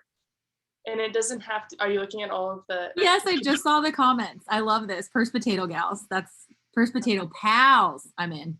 I don't know if you noticed when I dropped the potato on Casey, she was actively angry at me. Like, I couldn't stop. Anyway, what I'm saying is we brought that food. I mean, we stopped at, I think, like an Aldi to get those chips, just a few snacks. I mean, we just needed something, but I still had a potato. I mean, I brought things just in case, like you never know. And this isn't, I mean, it's not a big deal if you need to stop through, you know, like a drive-through or whatever. And there are some resources that I really encourage you to look over. That Timmery Hagenberger, who you guys didn't get to meet this time, but she's been my my role model throughout this whole health journey of mine. And she posted some resources that she made for the girls last year. And she has a whole like traveling page and like where you can stop at and get like healthier options, even if it's like Taco Bell or wherever. Not ideal, but you know, hey, you got to do what you got to do. And yeah, so I think it's just something to definitely keep in mind, that you don't have to do what everybody else does. And especially if you're like Casey or I, you know, like I have a really hard time like controlling myself when it comes to eating. And like, I've had problems with binge eating disorder, and I've had, I have an addictive personality when it comes to food. So creating this, intuitive and, I don't know, this whole experience, and like sharing with you guys that like food is meant to be fuel for you. It's not supposed to be, hurting you. And unfortunately, we live in a world where a lot of the food that we're, marketed, they're showing us all these marketing ads, and they're not good for us. They're not helping us in any way. So just be your own advocate when it comes to that, because it's really important. So, yeah. And I see you, Tristan, but one thing, read the label. I will say this. When I first went vegan, my dad like had a lot of ideas on the subject, but he would sometimes go to the store and grab things that said vegan on them and bring it home and be like, look, Casey, I got something vegan. It's so healthy. And I'd be like, that's not like Jolly Ranchers, Oreo, like there's a whole fruit roll-ups. There's a whole list of things that are vegan, but they are not healthy. So really get into reading the back of the label. My dad struggles with diabetes. So we've really been trying to get him to eat healthier. And his big thing when he first started trying to eat healthy is he ate a lot of peanut butter and celery, or peanut butter and vegetables. And so then after like a few weeks of that, I was like, all right, we need to switch you to healthy peanut butter. And he was like, well, what do you mean? It's peanut butter. This is healthy. And I was like, I think he either had Skippy or Jiffy, one of the big two. And he turned over the back of the label and started reading it. And he's like, well, I can't pronounce any of this. And I was like, right. So now look at my peanut butter. What does it say? And he was like, peanuts. And I think a little bit of salt. And he was like, oh, and it like really clicked for him. So that's another thing to be aware of. Just because someone like says it's healthy, or the marketing / packaging says it's healthy, doesn't mean you should believe them. Like definitely do your own research on that. Miss Tristan. I want to say thank you guys so much for sharing your knowledge, because I genuinely love learning about this. And like for dance too, I'm really trying to figure out like intuitive eating and eating when I'm actually hungry, because I don't really like schedules, but within the limits of like healthy food and what I'm feeling. And this just makes me really excited to have the freedom in college to stock my own fridge the way I want to and have all the go-go squeeze I want, because it's so hard when your parents love Pop-Tarts and you eat what's in the house and like, oh, they're so good. This makes me really excited. That's awesome. Yeah, I feel you. When I go home, I plan on gaining 5 to 10 pounds every time I'm there. Because sometimes it's just like not worth the argument. You know what I mean? Like they're your parents and you love them. Like, so if all they have in the house is Pop-Tarts, you're like, okay, thanks for that. You know what I mean? So it's something to be aware of. I'm really trying to work on getting my family to eat healthy, but that is a process. So I totally. Yeah. Because I've really noticed like during quarantine, I'm home all day, and I'm not really like doing the whole shopping for the household. But when I was working, I packed all my lunches myself, and it was like an all day thing. And I literally lost 10 pounds, and I've never lost that much before. But it's really making me realize and recognize how important and also how easy it can be too. So thank you guys so much. Yeah. And another thing is too, I just want to point out, Tristan, like I kind of had the opposite problem, because when I lived at home, it was always healthy. And then when I got out of, I moved to college, I had all these options, right? And so I had the opposite problem. But I think, I kind of lost my train of thought, to be honest. But I think it's really important too to like have the power, I think is where you're going with this. Like you choices, whether it's healthy or unhealthy. Exactly. Like you do have the power, and like going into it, if you just like know, like this is what you're gonna do, this is your priority, like you totally have the power to like go wherever you want to go with it. So anyway, yeah. Sophia. I just want to thank you for like recognizing that, like, even though we're talking about like being healthy, like, and people get the wrong idea of what's healthy, like, and especially because we are young girls and it's easy to fall into diet culture. Like, I just respect that you like said that you're like, you had a binge eating thing and like all that. That's so important to like, we don't talk about it enough. And I've noticed on social media, like once I got into health stuff and I saw this other stuff, I'm like, well, that doesn't seem healthy to me. But like intuitive eating and eating when you're hungry and what feels right for your body, even if some days, say, TMI, but you're on your period and you want chocolate, sometimes that's okay, because that's what you want and that's what your body feels like is best for you. And so I really love that you guys have this like view of health, and it's okay to say no, because my mom is really good about healthy eating, and like we don't do it constantly, but we always have very balanced meals. And like if we want to get ice cream, sure, we can go get ice cream, but it's not an all the time thing. With my dad, it's about seasonal eating, but not always the healthiest. Like it can be healthy. If I say, oh, I really want this to be healthy, he'll do it. But if I just let him do his thing, we might have something that's fried. We might have, but he's getting better at like baking things more and paying attention to like I'll make little comments, not like super aggressive, like, oh, I can't eat that, We'd be like, hey, would it be nice if we tried like this? I heard this. And he's like, oh yeah, that would be cool. So I just think it's kind of interesting to see like your guys' stories and like what you think about it and how it's worked out for you, how you're still working on it, which I love. Like it's an ongoing process for everyone. No one's ever perfect with their eating. So I love seeing the stories and all that. Yes, totally. And I kind of remember what I was going to say now. You kind of reminded me too, like your taste buds too. Like if it's something different, like you said, your dad was learning, different ways and stuff, like your taste buds will change. Like I used to, like the more junk you eat too, like the more you want it, because that's another thing about your gut, is your gut becomes accustomed to like what you feed it. So like if you continue to eat stuff that loves you back, like we like to say, food that loves you back, you're going to want more of that. Like I crave bell peppers and strawberries and stuff that I never would have thought I would have liked, And also Tristan's comment about like don't be afraid to teach your parents too. I mean, I know it can be hard, especially when they're so used to doing the same things. And food is really important to a lot of people in terms of, it's a lot of people show love through food, which is not a bad thing. It's just how can we make it, the food that does love you back. We don't want to be promoting all these health problems and heart disease and all of that. It's really sensitive subject. So I think if we just like do our part in making people want to be healthier and show them what it can do for you, it can really go a long way. So thank you for sharing that. That's awesome. Skylar. I just had a question about going vegan. I've always wanted to do it, and like I tried to in middle school, except I'm allergic to like a lot of things. I'm allergic to all nuts and all peanuts and soy and sesame.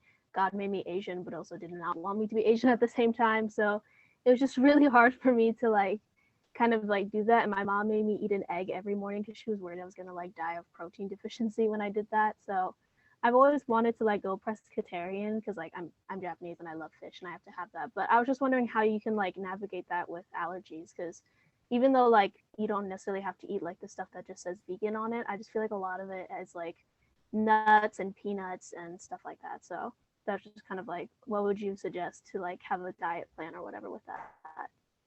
Yeah, I guess I can touch on this first, then Casey can probably go. I'm really sorry about that, actually. I mean, when you said sesame, so soy, sesame, and then like all nuts, right? So first of all, I know that like protein is a big topic, especially right now. I don't know why it still is. Protein is one of the macronutrients, right? So you have fat, carbs, and protein. Most of the time, and like I could say I've been a vegan for five years now, I think 4 or 5 years. And I have never been protein deficient in my life. And I was 8 years vegetarian before then. You can get protein from I understand probably her concern just because if you weren't going to be eating as much meat or whatever, but beans and rice, especially together, like brown rice and black beans, that they create like all the 8 essential amino acids for your body. So I've never been protein deficient. Casey's never been protein deficient. I've been to the doctor after I was vegan for like 2 years. I went to the doctor because everyone kept being like, well, you're not getting your protein and you're not getting this. So I went into the doctor and I was like, test me for everything. I want to be tested for every vitamin, every protein, like test me for everything. I was not protein deficient. I had lots of protein.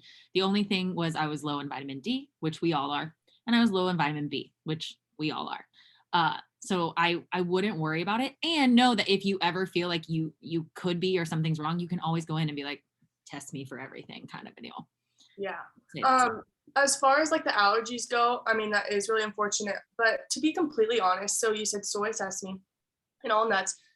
I don't think Casey does either. We don't eat a lot of the processed like fake meats. That's just a personal opinion. I mean, you can still have a wonderful like spread of food that's like totally nutritionally balanced, like everything except like vitamin B12, which you get from the soil, which animals eat, right? So you get it from eating meat technically, but like I supplement with B12, it comes from the soil.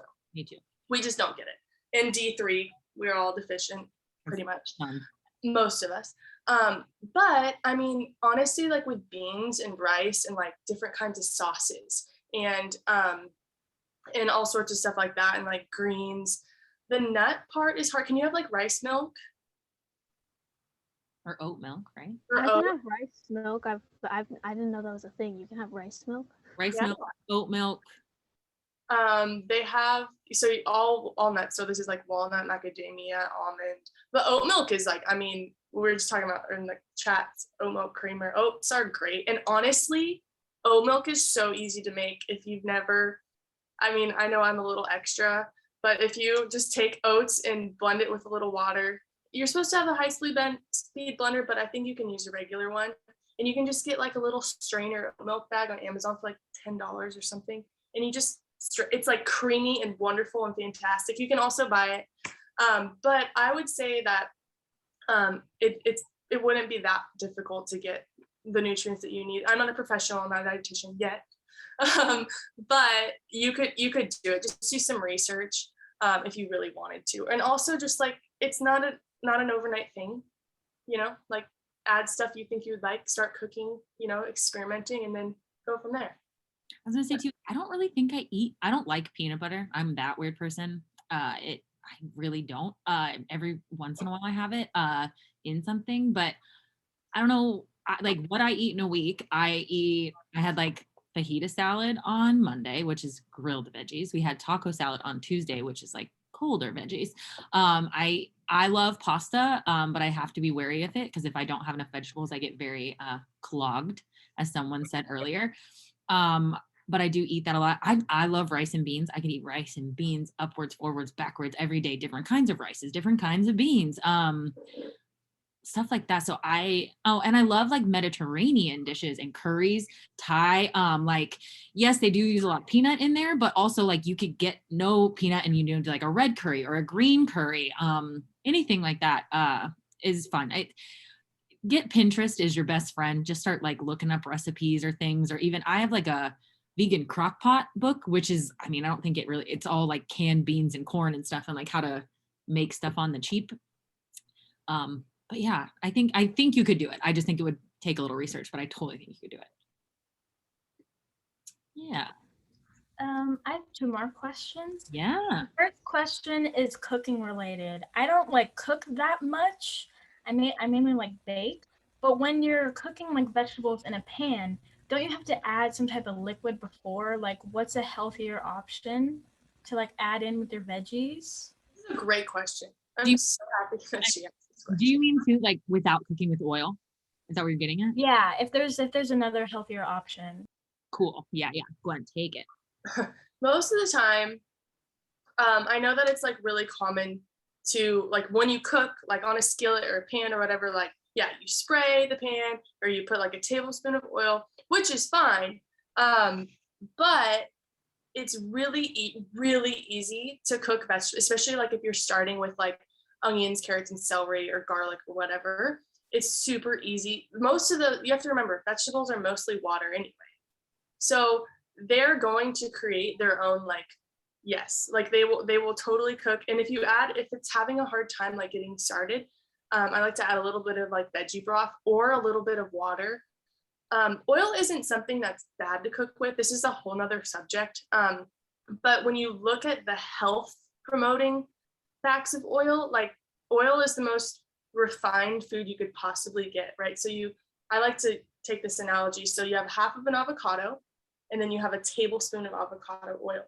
So they're both like 150 calories, right? So oil is like 100% fat. Like you don't get all the, because it's so refined, so you don't get all the nutrients that you would get versus if you ate the avocado.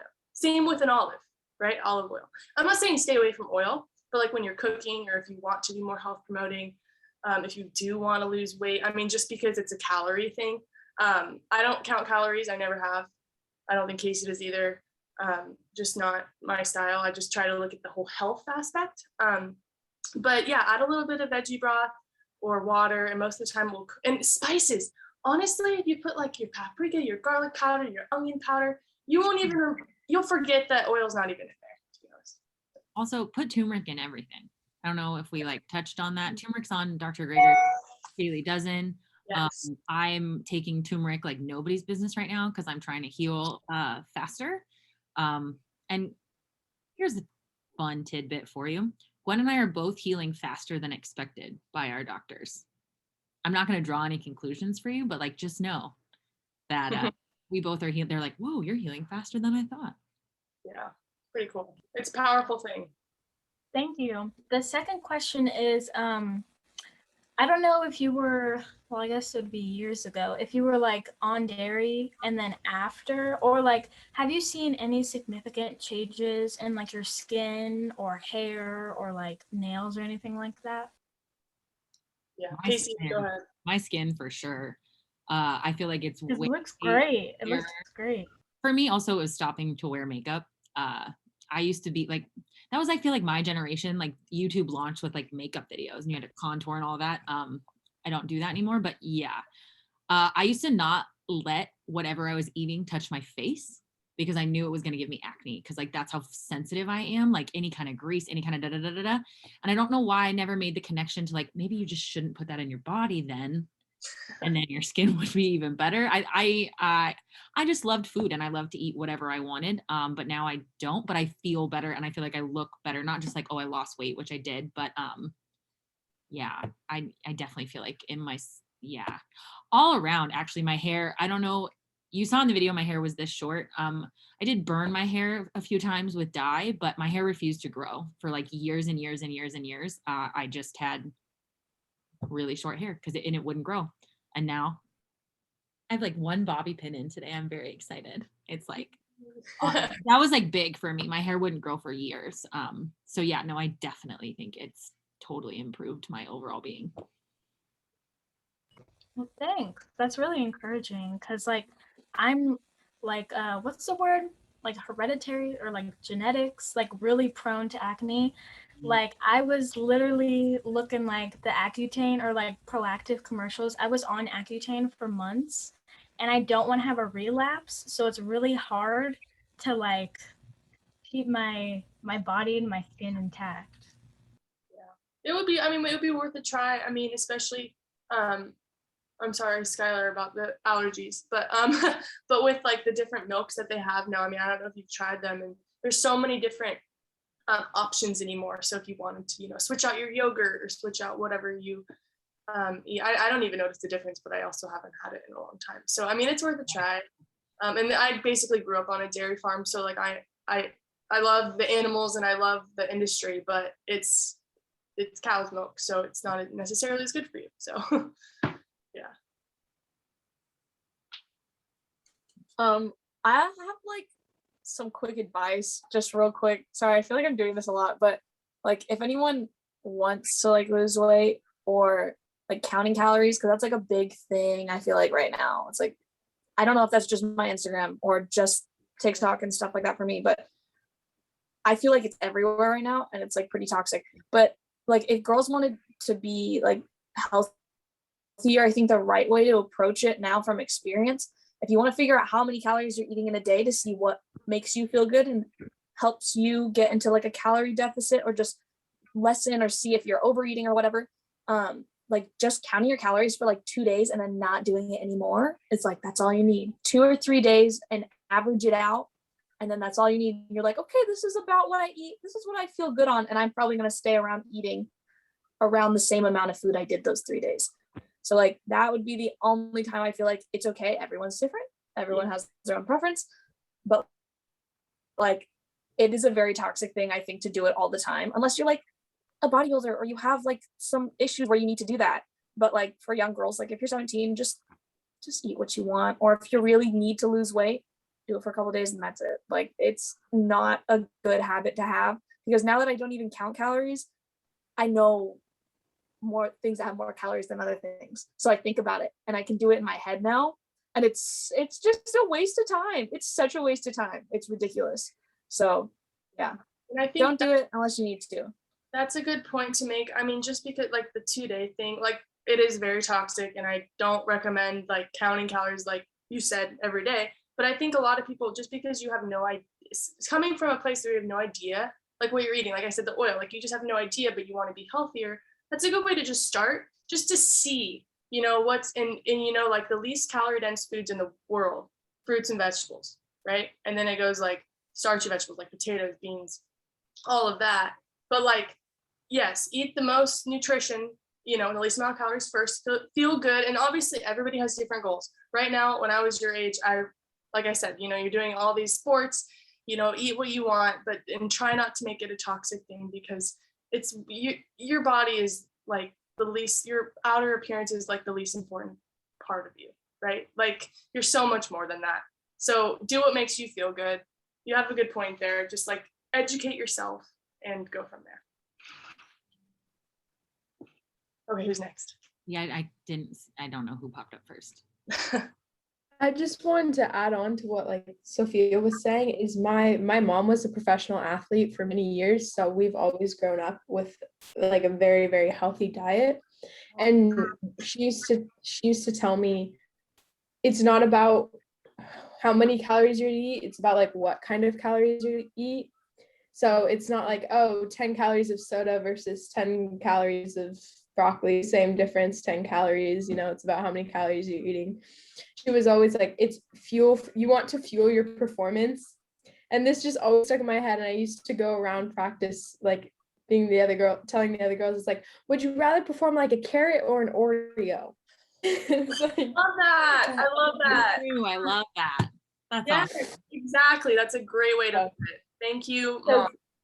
Yeah, exactly. Because in athletics, that's like you're eating so that you can perform, and that always stuck with me. So I still say that a lot. Yeah, that's perfect. I love it. Skylar, did you have something? Yeah, I'm sorry if this is like a dumb question, but this is just something I've always wanted to know about like food and like diet stuff or whatever. It's like in social media where like people that work out, they eat like the protein powder, like they like just straight up like eat protein powder, or they like mix it. I've never understood that. I just wanted to know your thoughts on that. And then I also just wanted to know, like, there's been like at Target, they have these like pills or whatever, these like vitamin things that are for like women's gut health. And I've always had gut issues. I used to drink kombucha a lot, but I'm having like breast issues right now, so I can't drink any kombucha. I was just wondering your opinions on those too. I know like eating fiber is like good for good gut health, and I'm pretty sure that's better. But I just wanted to know, like, would those be safe? And also just what the heck is the powder thing? That's just something I've always wanted to know.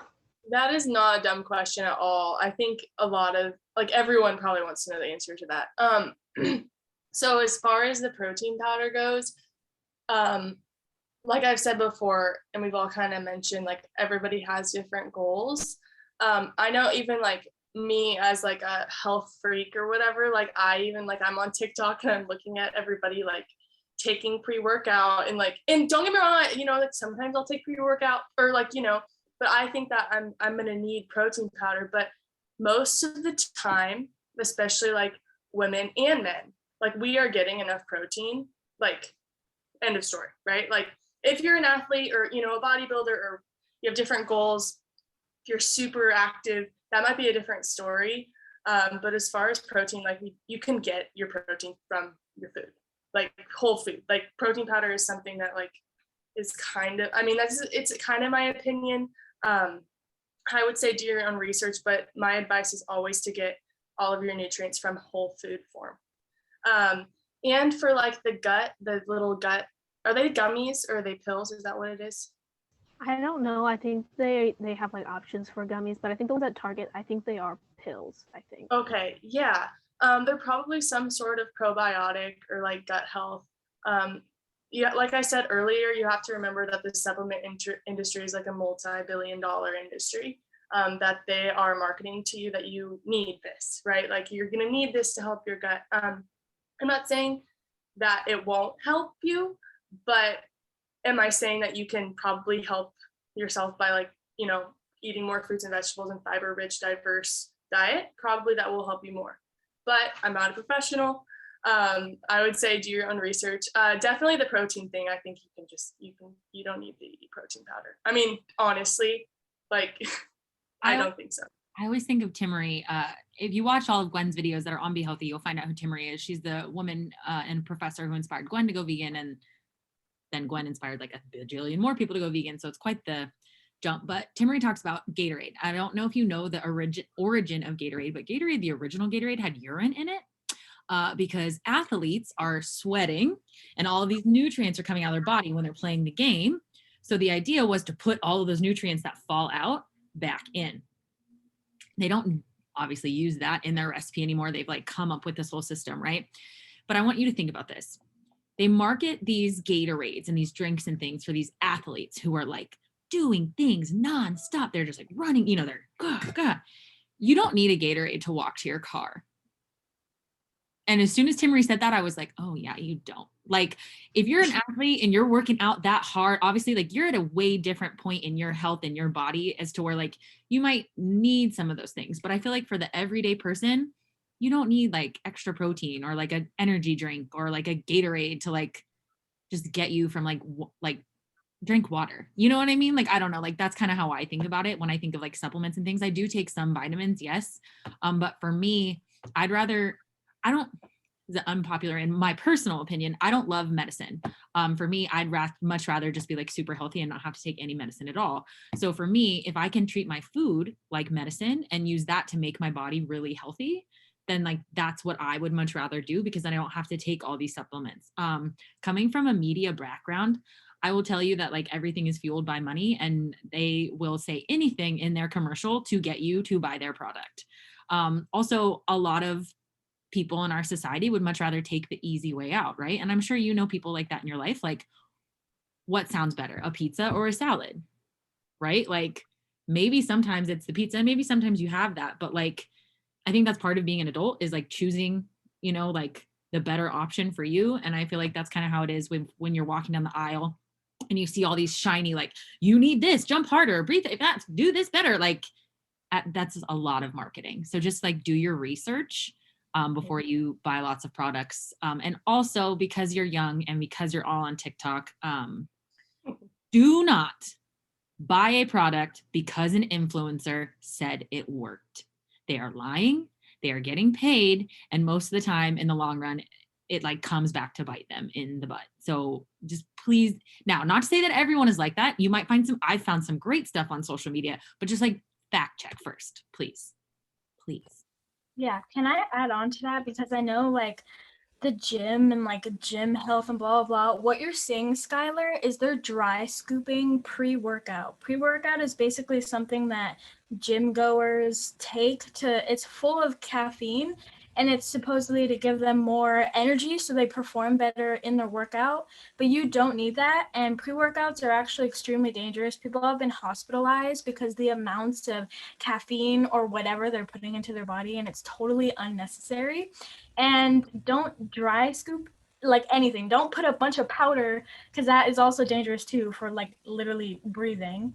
And for like protein powder, like Sophia was saying, if you like are craving a chocolate milkshake, which I love, just try to find like a plant-based like chocolate protein powder, only if you want like you know, like a chocolate drink or something.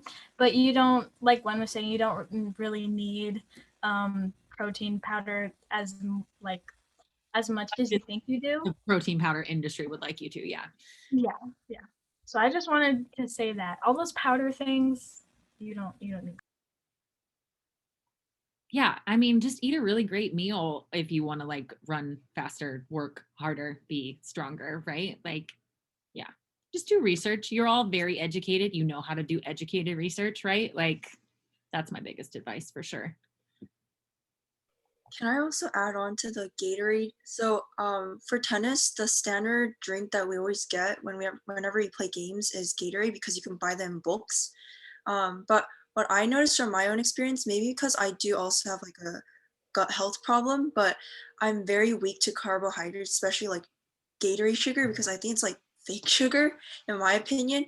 So what I noticed is I tried the regular Gatorade and the diet Gatorade. I didn't even know there was diet Gatorade, but there apparently is. And comparing those two and with water, what I noticed for me is the day before we do carb loading, for dragon boat and for tennis. So we eat like pasta. I eat mainly pasta just to carb load. And then the day before, like a couple hours before practice, I don't drink any water in order to keep myself like full, but I do take like one candy bar so I can like buff up a bit before. And I realized that Gatorade does not actually help you throughout the game too. In fact, for me, what I noticed was that all that fake sugar made me move slower when I play tennis, especially when I was at the net. And then that made me more fatigued because like as athletes, we have to face the sun constantly for almost 18 games. So when we're like rotating, I saw like the other athletes like drinking Gatorade, and maybe because it's like body difference, but I realized for my body, like I just can't take that sugar, so I opted to just water. And even for water, I realized like I tried cold, medium, and like warm water, just to see like what my body likes. And then I realized for that too, like I have to do medium water, because if I do too much cold water, it's just a short time. It's maybe like 5 minutes I could run, and then afterwards I kind of like die out. So I think like to add on to the conversation, it's also maybe like finding the different mediums. Like you could have one product, but you can also try out like the different temperatures maybe, or like how you mix it. Even like time, I think, is very important. Like I said, I did not drink water at least 2 hours before the games. And even like the day before, I would set myself like a time limit of what I would eat, and I'll only carb load. So I could like expend all that energy the next day. What I love about that is like you figured out what was right for you, right? You weren't like, well, everyone else is drinking Gatorade, so this is the best shot. Or like, you know what I mean? Like you were like, I'm going to experiment. It's not even cold water. It's like medium temperature. I love that. Like finding what works best for you and like how you feel good is like, that's what we want you to do. We just want you all to feel good when you're doing things, you know? So I love that. That's great. Skylar, do you have a comment or a question? No, that was great. I just never really understood that like pre-workout stuff. So like, and I was just kind of confused, like, why would anybody ever want to like just eat dry powder? And so that was just great. For the Gatorade thing though, I never needed Gatorade. I never understood why athletes drink Gatorade. I thought it was just straight up juice, and I always thought it was gross. But then when COVID started happening, and then I was doing winter guard for color guard, I would like I threw up twice during practice, and it was really bad because I just like wasn't used to being active again. And then so my mom, she bought me Gatorade so that I can like have like at least a little bit of energy. So during like water breaks, I would just take like a tiny sip, and it would just kind of help me not throw up and kind of like get super fatigued. But I do understand that like Gatorade is just straight up sugar, because even afterwards when I drank Gatorade, I would be like super dehydrated, and I just felt like my mouth was like full of salt. And so I totally understand that. And yeah, so yeah, that was great stuff. Thank you. Yeah, I mean, I'm not saying like don't ever drink Gatorade. I'm just saying like that's what really hit home for me. Like this was created for athletes. Like, and some of you really are athletes, so like good on you. At the time, I was not, right? Like, so my little butt who was at like my 9 to 5 job, woke up, go to my job, sit at my desk all day, type, and then go home. Like, I don't need that. Like, what in my day, you know what I mean? So it's all about you and what you're doing. But yeah, that's awesome. Do we have any other questions, comments, anything? I wanted to go back to the water temperature thing. For me, what I've noticed is cold ice water is perfect for the middle of the night. Like, you just crave that cold water. But like actually during practice, I have to hydrate before, and it's like room temperature, so you can like chug. Because like ice water, like when you're like working out or something, it just feels weird. I don't know if anybody else gets that with like the temperature of their water. But also like for dance, I don't want to, when I go into practice, I don't want to feel so like congested or clogged or just super duper full. So I just eat like a few eggs, like probably 2, because I don't think I could even eat more than that. Just 2 in the morning, and like wait a couple hours. And then, yeah, that's what has worked for me.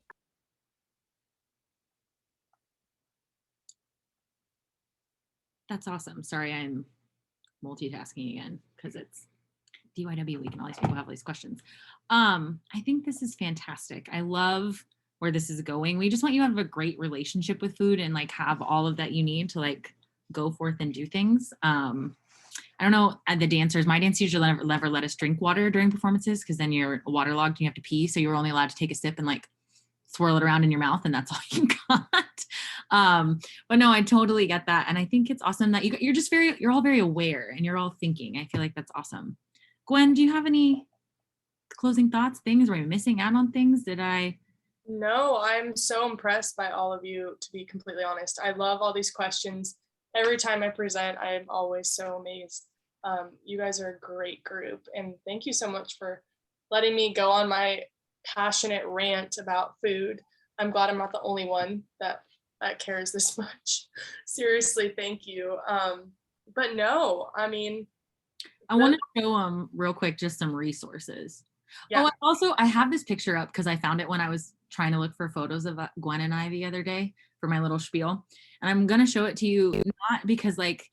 No, good. I'm glad you did, because I was going to have some pictures and I didn't. So I'm glad that you got. I'm not showing this so you're like, wow, you guys look great. I'm showing you this because like this, we know what it feels like to not feel good every day, if that makes sense. Like, so I'm just gonna show you.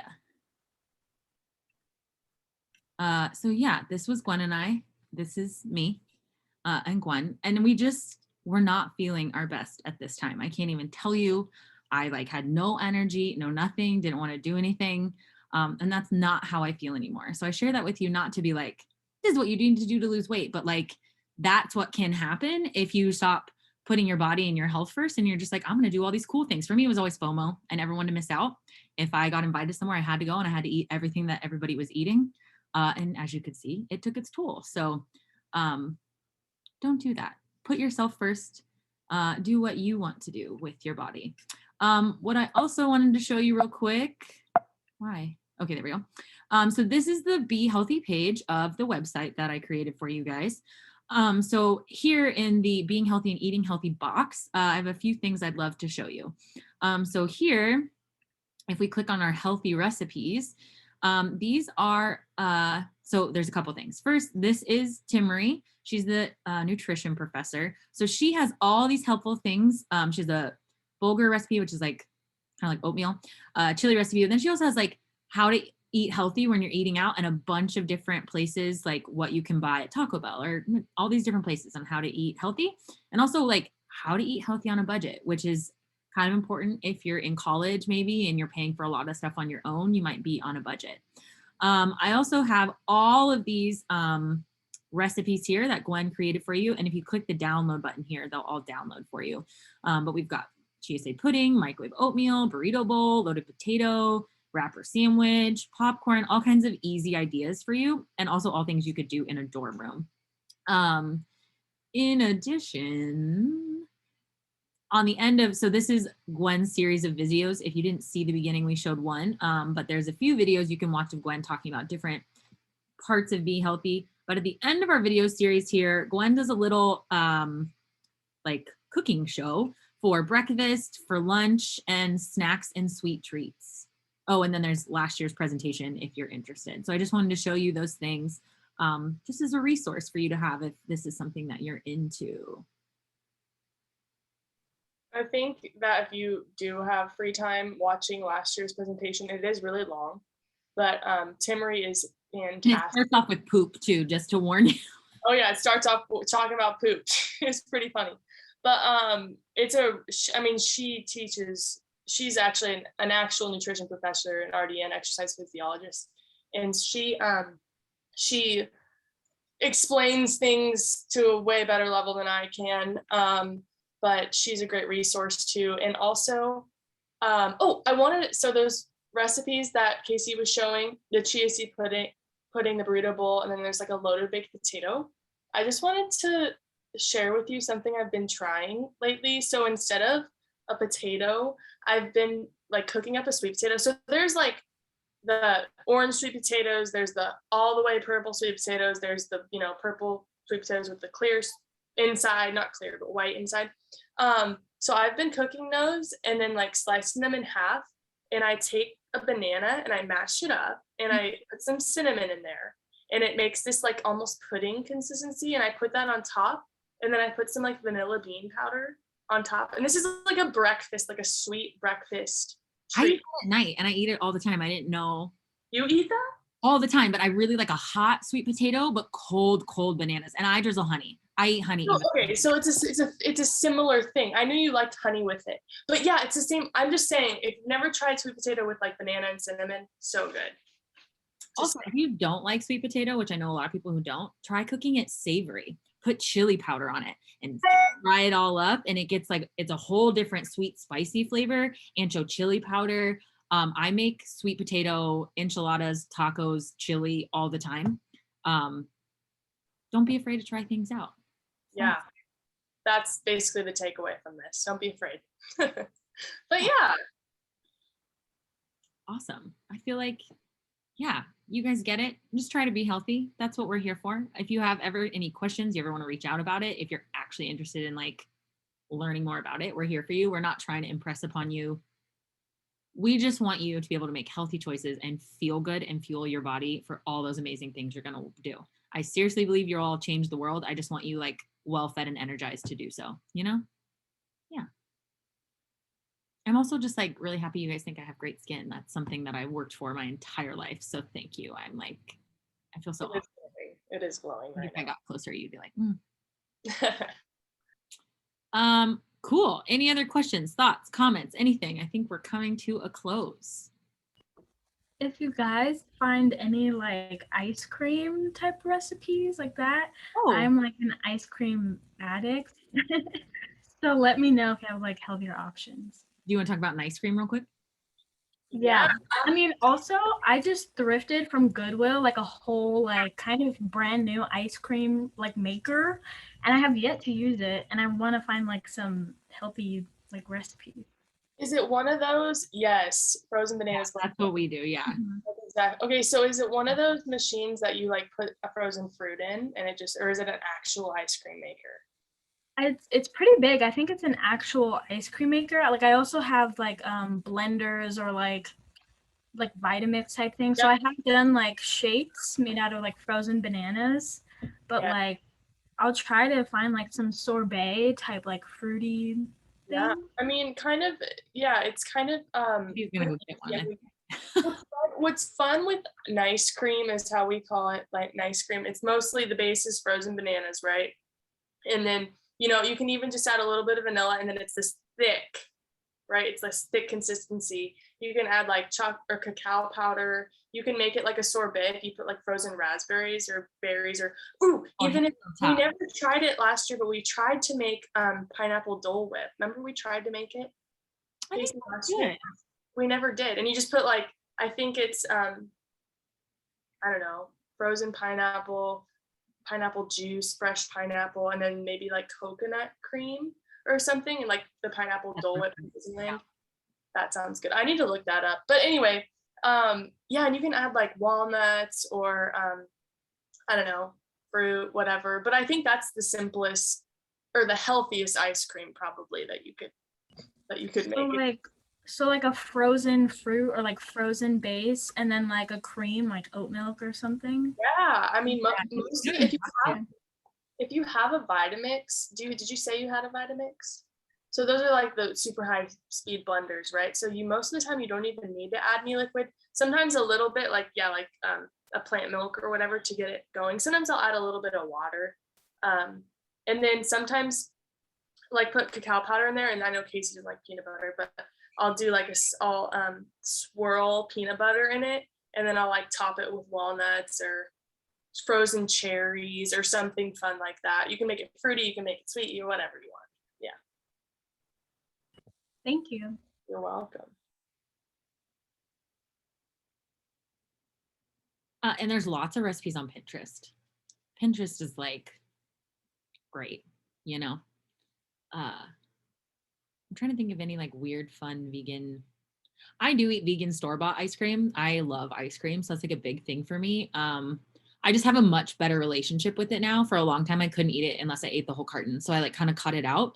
Now, like that's like just not enough. Like not like, oh, I won't let myself eat it, but like I could never do that at this point in my health, like food journey. That's just like too much for me. Bye, Nikki. I do eat it. I eat it. I eat ice cream so weird. Gwen makes fun of me. I eat an inch at a time, like an inch around the whole thing. I make it like a perfectly even and that's how I eat ice cream. But for me, I feel like that's moderation, and I'm good with it. I also love popsicles, sorbets. You can like make your own. Just like if you like whiz up a bunch of strawberries and like pour them in the pan and like let them freeze, and then whiz up a bunch of banana and pour it in the pan. Like then you have like a layered fruit ice cream surprise. I've done that before at my parents' house. Anything. Also, we had this ice cream truck that came to camp for like the counselors got free ice cream. There was a flavor that was avocado lime ice cream. I've had like avocado lime dressing and it was good, but the ice cream was actually really good. And I suggest people try that. I want to look up some recipes to make it myself. I think avocado. Yeah.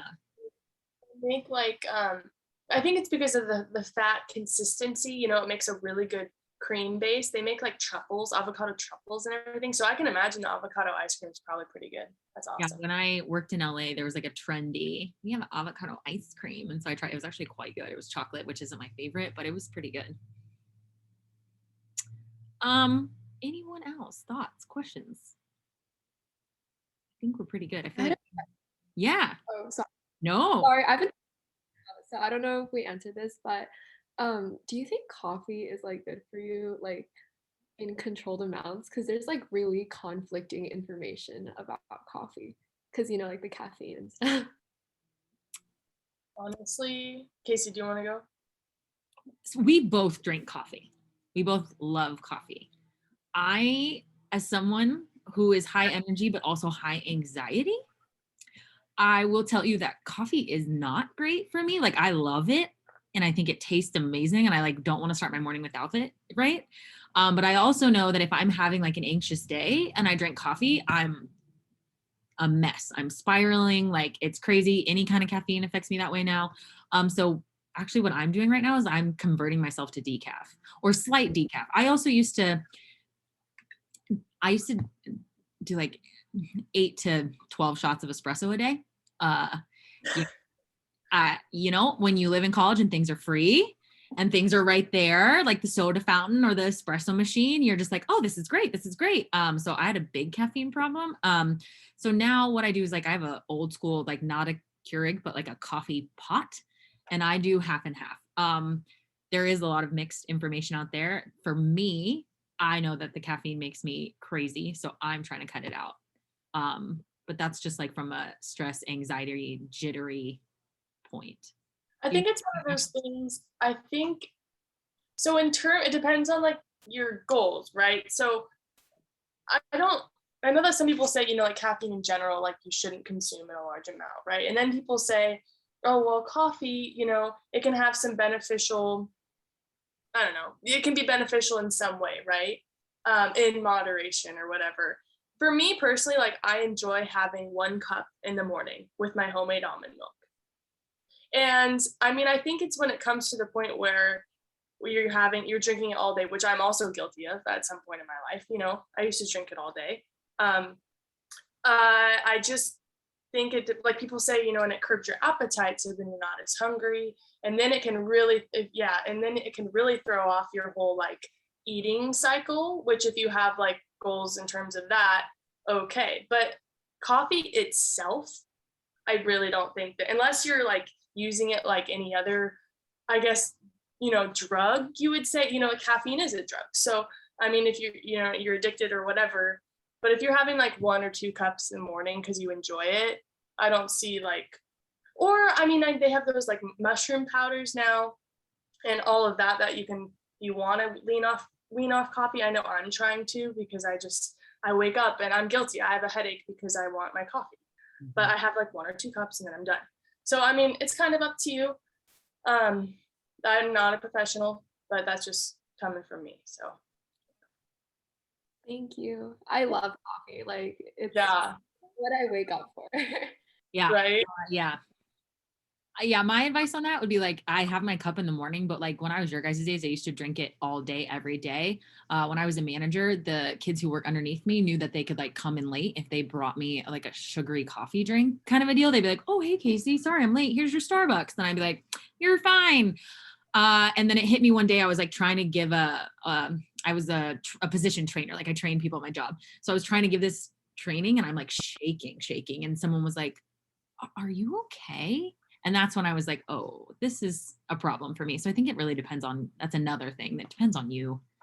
And thanks for bringing that up, the sugary part. I think just like how people say like, oh, potatoes are bad for you. I don't think it's the potato that's bad for you. It's the butter and the bacon bits and the shredded cheese and everything else. It's kind of like that in coffee, right? Like if you're gonna put, like 17 pumps of vanilla, 3 pumps of chai, I don't know, cream, like heavy cream, like, okay, that makes like a 70 calorie latte now a 557 calorie, like it's all relative, you have to kind of just be mindful of all of that. Not to say that like you shouldn't use your Starbucks treat on your birthday to get like a obnoxious drink ever. Like do it, but like know that you probably shouldn't have that every day or twice a day.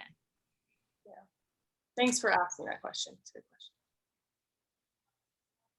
Go ahead, Sophia. I just thought of a question.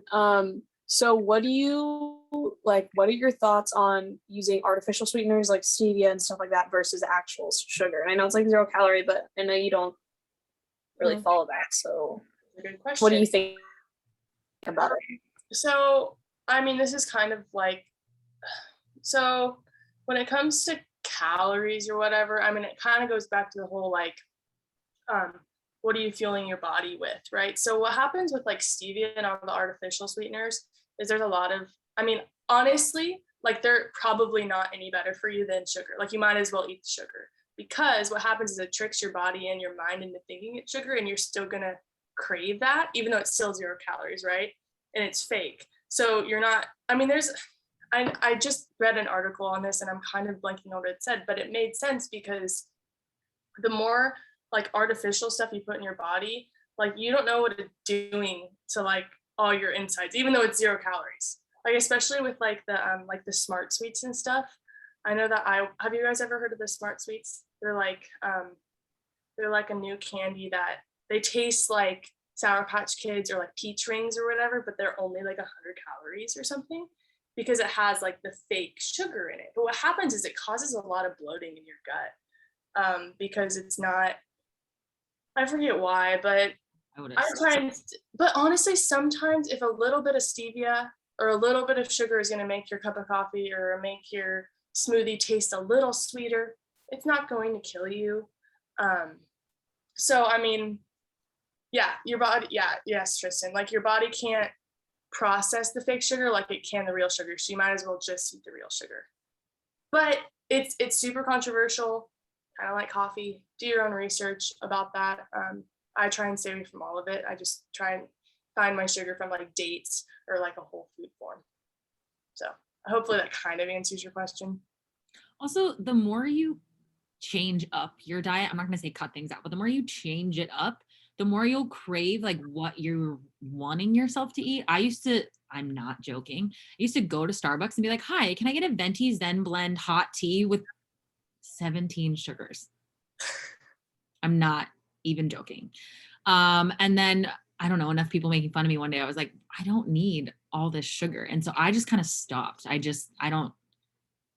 only have sugar in my house to bake with. I think, honestly, I don't think I ever put it in anything. Not to say that I don't love it. And I used to eat it by the handful as a kid. I just think I really wanted to cut it out. So I kind of stopped eating it. And then now my body doesn't crave it anymore. So if you're just trying to eliminate sugar anyways, like you could just try to not go for the fake stuff, I guess. I don't know.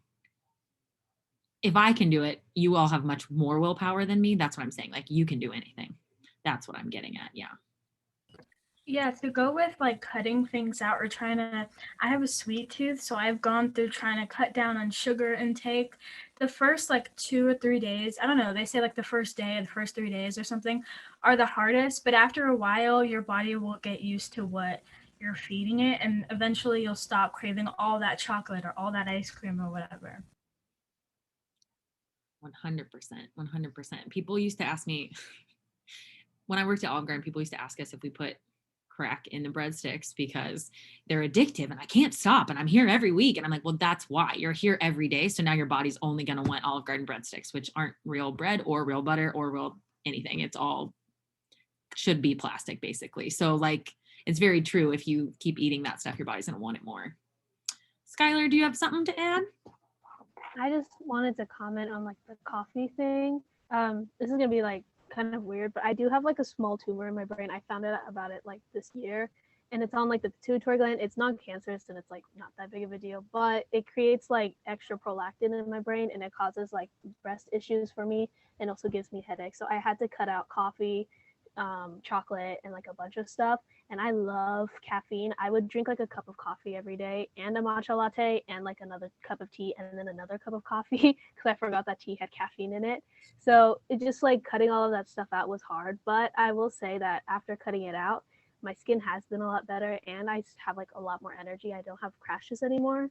And I just want to say, like, I don't necessarily, coffee isn't really that bad, but if you want to cut out coffee and you're worried about like you becoming extremely exhausted in the beginning, it's only like one day where you're like have like maybe like a headache or two. But after that, it's like really easy and you're like completely fine. Because like all throughout like our childhood, we never needed coffee really, and you've always had a lot of energy. So I just want to say, like, if you do want to cut out coffee and you're worried about that, it's really not that big of a deal. You can be like perfectly fine without it after being like off of it for like a month basically. I just wanted to say that. That's a really good point, because what happens is your body goes back to like its natural energy source. We just get so reliant on caffeine as the drug. So yeah, good point. Whoever wants to quit coffee, stay strong. Bye, Eunice. It was great seeing you. Yeah, and awesome to know that your little guy up there isn't doing you much harm, but I totally feel you on the others. Gwen and I both have some sort of medical condition that we both eat for also. I have PCOS, so I try to stay away from like a lot of carbs and anything white, like no white bread, I still eat white rice, but I had a doctor be like, oh, you should go vegan. And I was like, I'm already vegan. They're like, that's great. So that's something else. If you ever need to do that, change your diet up for something medically, like just do some research. It's easy. That's what I was going to say. Gwen also cut out coffee for a while because of that. And it's like not easy at first, but then yeah, once you do it, you're like, oh, okay, this isn't that bad. So commend you for making that switch, because I'm sure it wasn't very easy at the beginning. Any other thoughts, comments, questions, anything?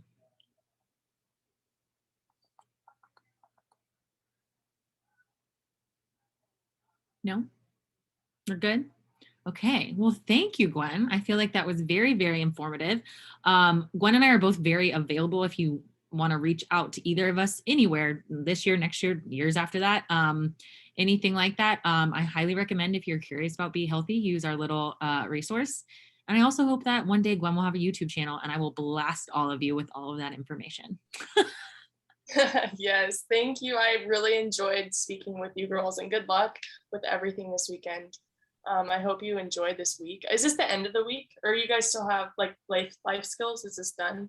You're the last. I'm doing thank you notes and wrap up after this. They film self-expression tomorrow, and then they have their interview this weekend.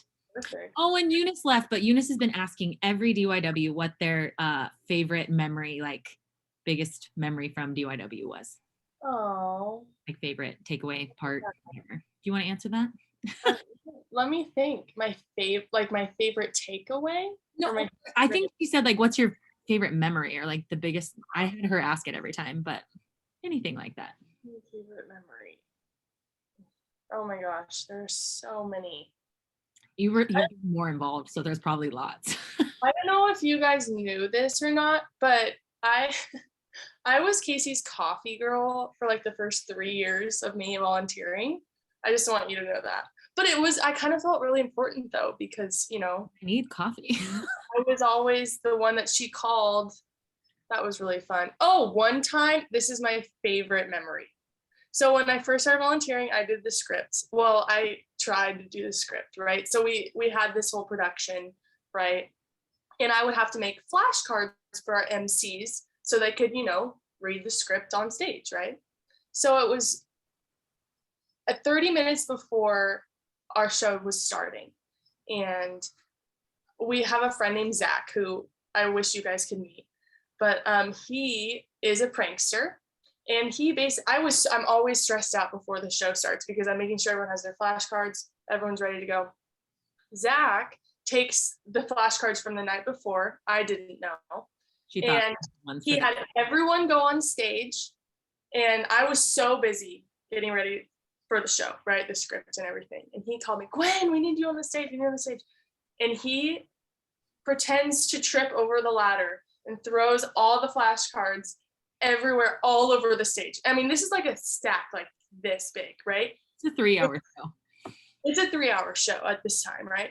And Zach's like, and I look, and I'm almost in tears. Like I couldn't believe. It's like he did it on purpose. I knew he was gonna do it on purpose. So I ran away, and it was all this drama. But I think that was my what do you call it? My moment to actually like be a part of the crew. You know, you have to like, you know, have your respect earned, I think. And I think that was my moment. But it wasn't my best memory, but it was a memory that I think I look back on. So yeah. That's awesome. Yeah, and here I am. Come back as a volunteer. We won't prank you the way we prank Gwen because we still win, so we won't ever prank you. Come back as a volunteer. I swear it's awesome. It's so much fun. But anyway, yes, good luck with everything. Seriously, reach out like whenever you want. Casey, can you give them my email or something? Like I would love if you want to call me, ask questions. Can you text me your address too in case anyone wants to write you a thank you note? Yeah, of course. Yes, I will. But anyway, yes, so good luck with everything. Take it all in, every single moment. Self-expression interview, I know it's a little intimidating, but I promise it's not. The judges are super cool. So Marissa's your judge. I don't know if you knew that. I had no idea. She texted me and told me, and I'm like, wow, we love Marissa. Anyway, so yeah, good luck with everything and in your future endeavors, and reach out to me with whatever questions you have. Thank you so much, Gwen. Yes, you're welcome. Nice to meet you. Have fun with your thank you notes. Bye, sweetie. Bye.